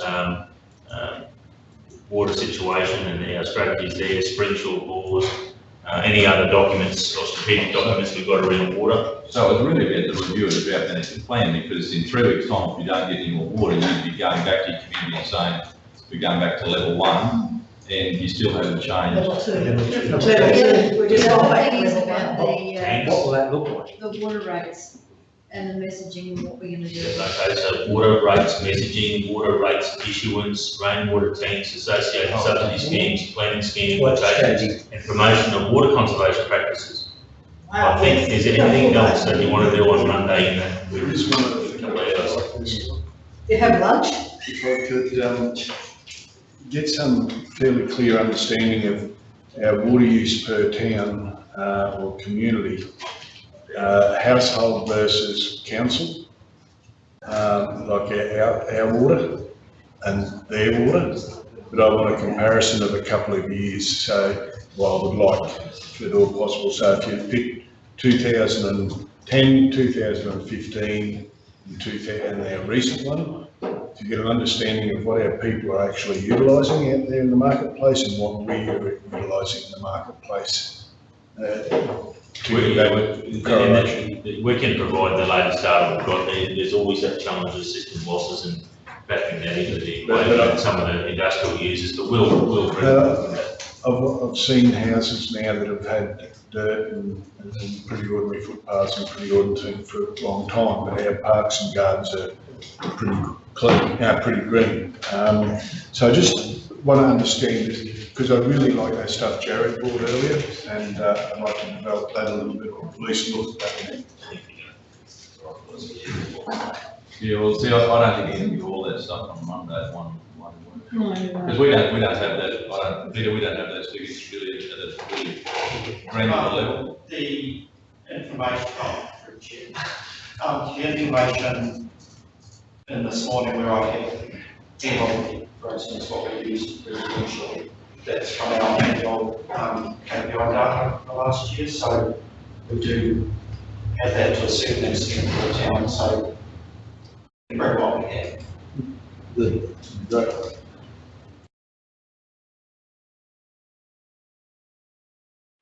So, yeah, Mr. Mayor, I suppose we'll have a look at the process we need to employ for Monday, but we'll just need to be mindful that. See, that doesn't actually, that second resolution doesn't even talk about water, it's just about benefits, drought conditions. That's not really about water supply. That's when you separated it out from a water resolution, see? But don't you putting another resolution up there? Yeah, they see this up there, the resolution says that council develop a drought management strategy for current drought. Oh, yeah, you just had transfer. Well, that's what it's called. Water management strategy. Well, I want that to call the drought management strategy. So, what do you want to review? Well, I think temporarily we call it the urban water strategy, though, just obviously. Yes, I think that would be far better. It was about the within the drought management plan, it's just about the communities that you were looking at, so. The only other thing I could offer, Mr. Mayor, is we could add on to the end of that sentence, including but not limited to, and then list all those things that you wanted to achieve. And that's a quasi sort of direction and agenda for Monday. Flexible. Well, Councillor, do you want to actually have the discussion on Monday before you actually come up with your resolution? I don't know whether you resolve something here. Yes, we've already got it in the diary to have the meeting. So it's up to you if you want. The workshop, sorry. Workshop, and then you know now what to put on the agenda. Do you want to do the whole, do you want to develop a drought management strategy? That's what I mean, that's. Yes, need to know what all the parts of it are, how we're going to do it. All the points that you've got there, Scott, are to do with urban water, aren't they? Yeah, and I'm collecting the other ones as well. So we have a drought management plan. Why would we go down the road of developing a management strategy when we've got a plan that... The reason we do that, and that's where some people don't understand these things, the reason we do that is we found that we've got a drought management plan. But now the state government has a state plan for operations of the year. Probably that now, since 2009, the rules have changed maybe for the way in which other dams can, and bore water and other things can be used. So we need to bring together now the 3 or 4 strategies that are going to impact on the way in which we can roll out our drought management strategy and the way. So that's what the resolution needs to say, not develop a strategy. So it's strategising how we bring all those together, and how we can, I think the other thing is, Scott talks about communications, that's part of the strategy. We talk about all the other things, that's all part of a strategy, which is different from a plan. So looking now at a strategy, how we bring everyone around the table, Monday, who are those people, who should we be talking to, what are the big issues, and then there'll be some micro stuff to talk about. And that's why I was trying to keep it very superficial and why I was added to the original resolution. Which one you take it away? I think the first one I separated them out because that was just a procedural thing. Everyone's happy to level 2 to level 1. This was about actually having some narrative and some science behind why you do that and why you want to make it improved. So you've done that. We've done the numbers. We're back to level 1, but you've got a system that's, arguably in 3 or 4 weeks' time you're going to go back and you're going to have the same conditions you've got. I thought it was about a review or the urban water supplies that are affected by the drought management plan, which precipitated the discussion and the resolution. So if you want to deal with those, say that, but if you want to, if this thing is turned into a tone. This morning that we were talking about, and Jeff Kavanagh raised it, that he had all these different bits of papers and plans and what have you. And so on Monday, that my idea was that we draw all those together and bring it and update it to so that we've got a plan, a strategy for now. But that's not developing a whole new strategy. No. So council review it immediately. Revise or develop I think if I can clarify, I think I know where Councillor Bell's coming from here.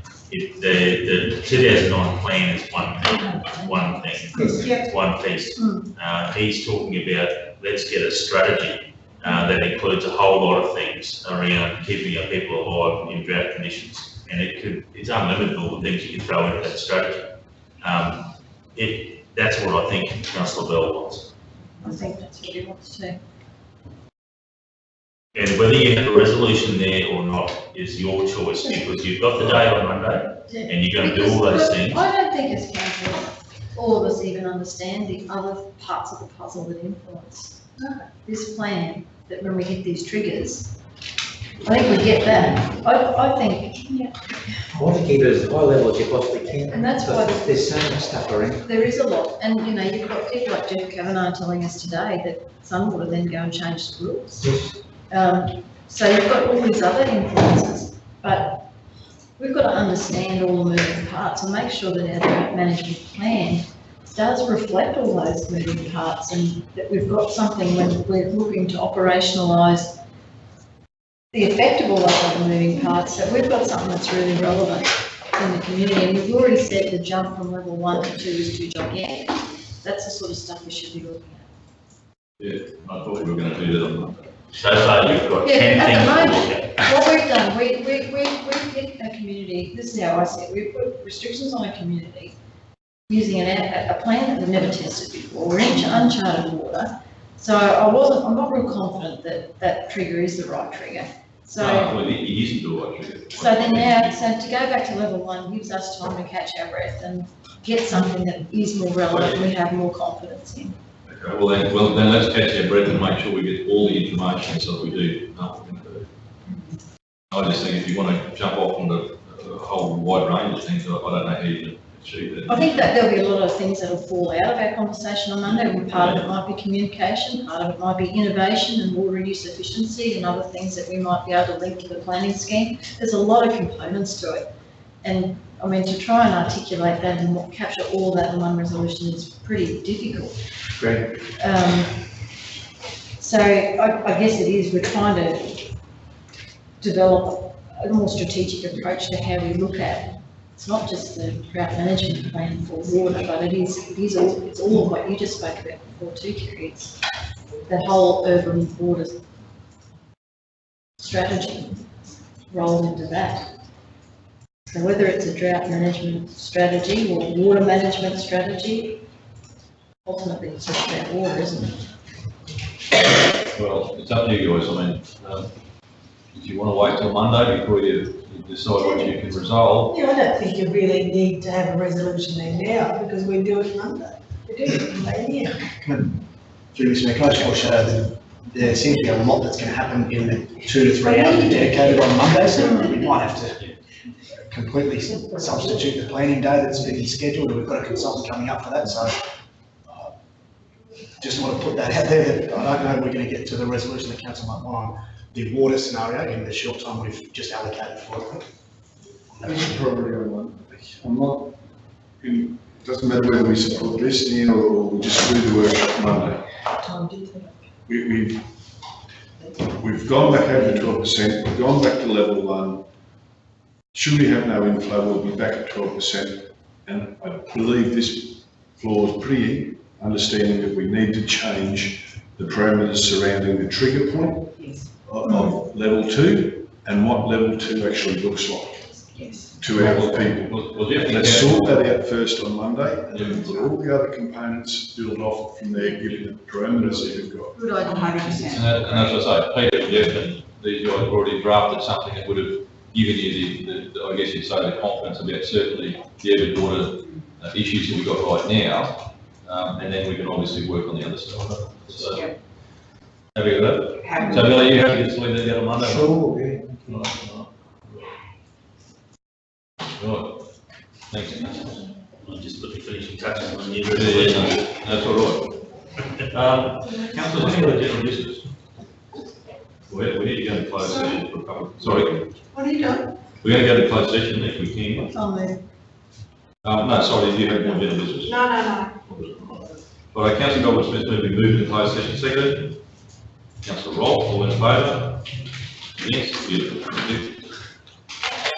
All right, everyone's here that needs to be here. If that decision didn't get up, we could have went home.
we're back online.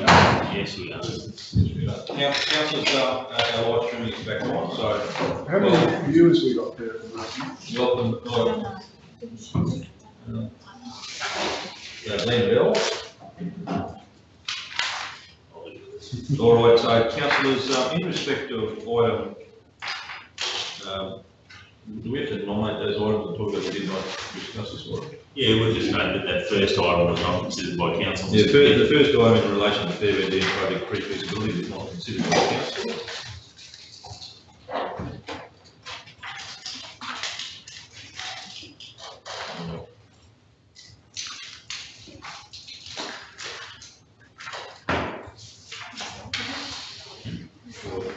Yeah, recycling. Okay, the recyclables processing service contract extension, the recommendation is there.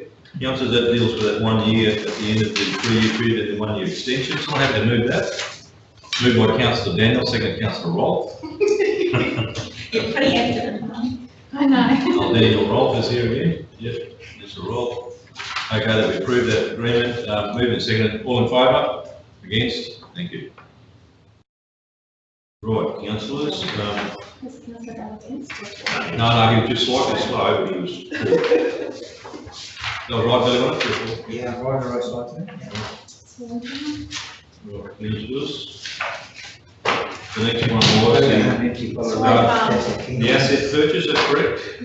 Small farm freeway. Small farm, sorry. We're going to have all the red, that's a key item. Right, councillors. More than the cleaners we can't do something. Here we go, sorry, the Swan Farm application, councillors at Central Islands Regional Council waive development application fee. Development application for Swan Farm. Moved by Councillor Rolfe, seconded Councillor Goldie Smith. All in favour? Against? Thank you. Good. And then the last one? Aquatic Centre. The Aquatic Centre.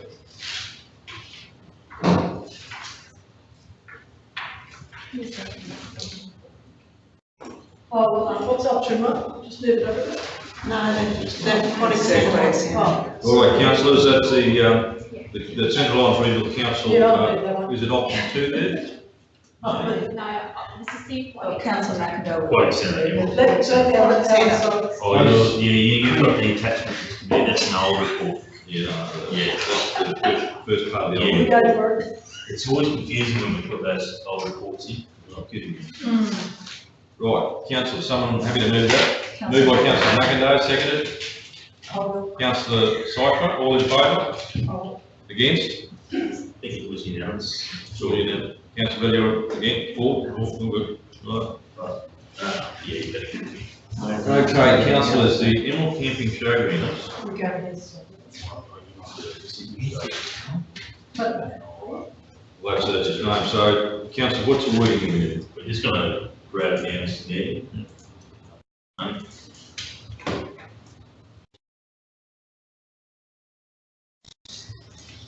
I can read what I've got, if you like, and that'll give Marnie an opportunity to catch up, and I will put Daniel on notice that we'll need some support in terms of what the outcomes are of the camping option strategy, if you want to include that reference in there. So on the screen, you can see there that council, having considered the Emerald Showgrounds camping area report, notes that its camping option strategy currently being undertaken by council in conjunction with their check and partnership with Dr. Tourism will achieve the following outcomes. And I'd imagine that they can be just transferred across, and there'd probably be a half a dozen or a dozen or so outcomes. And then further, the council foreshadows the prospective application of a sunset clause to its showground camping areas at Emerald, Springshore and Blackwater. To that end, the transition strategy for these services will be considered in conjunction with the camping option strategy expected to be finalised and adopted by council August to September 2019. Just to complicate things, I've only just thought of this. Glencore is operating a caravan park in Terry. I do wonder whether that's compliant. It's got nothing to do with this one, because we're talking about showgrounds, but just for. Councillor, is that dealing with their compliance issues? No, it's not dealing with this one. No, sorry, No, Terry, it's not. is this dealing with compliance and up, or is it? The option to strengthen things up, council, would be to not reference the camping option strategy and simply word something along the lines that council foreshadows the application of the sunset clause to its showground camping areas at Emerald, Spring Shore and Blackwater. To that end, the exit strategy for these services will be considered and reported to council at a forthcoming meeting. That's a more definitive response to the client's concerns. There's probably a choice there. Can you call it more like instead of an exit strategy, transition to their permitted uses? Yes, that's better. So we'll just clean this up. Council foreshadows the application of a sunset clause. You see it, so foreshadows the application. Give it a perspective. The application of the sunset clause to its showground camping areas at Emerald, Spring Shore and Blackwater. To that end, the transition to the permitted uses for these facilities will be considered at a forthcoming report will be considered in a report at a forthcoming meeting with council. Very cut and thrust, but that's basically saying that we're going to shut them down, only open them for what they can be used for. And all the details will be in a report that you'll get in either a fortnight or a month. To then identify the sunset clause date and have details around what those permitted uses look like. Well, be careful of saying that it would be adopted by council, that's an assumption. Oh, no, take that away. Yeah, sorry, take that away, mate. Which one? Yeah. No, that bottom sentence is coming out. Considered by. Yeah, and delete all the top bit, we don't need any of that. So all this, delete.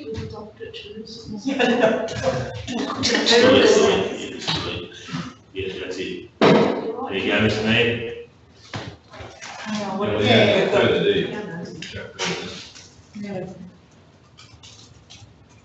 Is that right?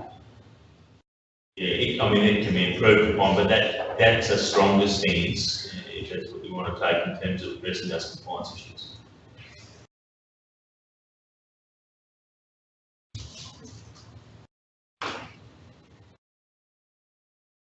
And that end sentence is Why is what the propeller showgrounds in that? will be considered in a report. In the resolution, We, they should all, it shouldn't, I'd probably suggest that we don't specify any of those locations. Operated by us. Yes. Or council operated facilities probably better. So we don't miss anything. And, yeah, council operated. To showground camping areas operated by. we have no camping sign. Still council operated. Council operated camping areas. No, you take out the street. free campers, free campers.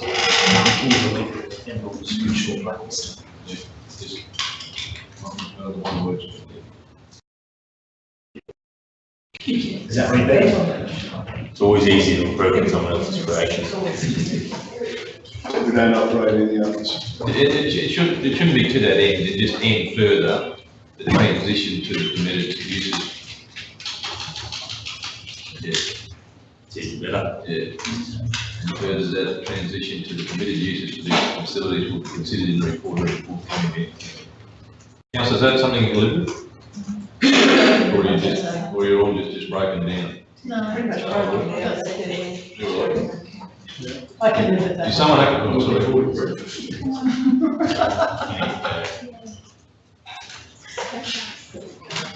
All right, not having to move that. Moved by councillor Douglas Smith, seconded. Seconded by councillor Sypher. Right, so that's it, we're all good? Okay, moved and seconded, all in favour? Against, thank you. Knowledge, right, councillors, there's been, I think we've done general business, we've had, to the body of the general meeting, I will declare the meeting closed.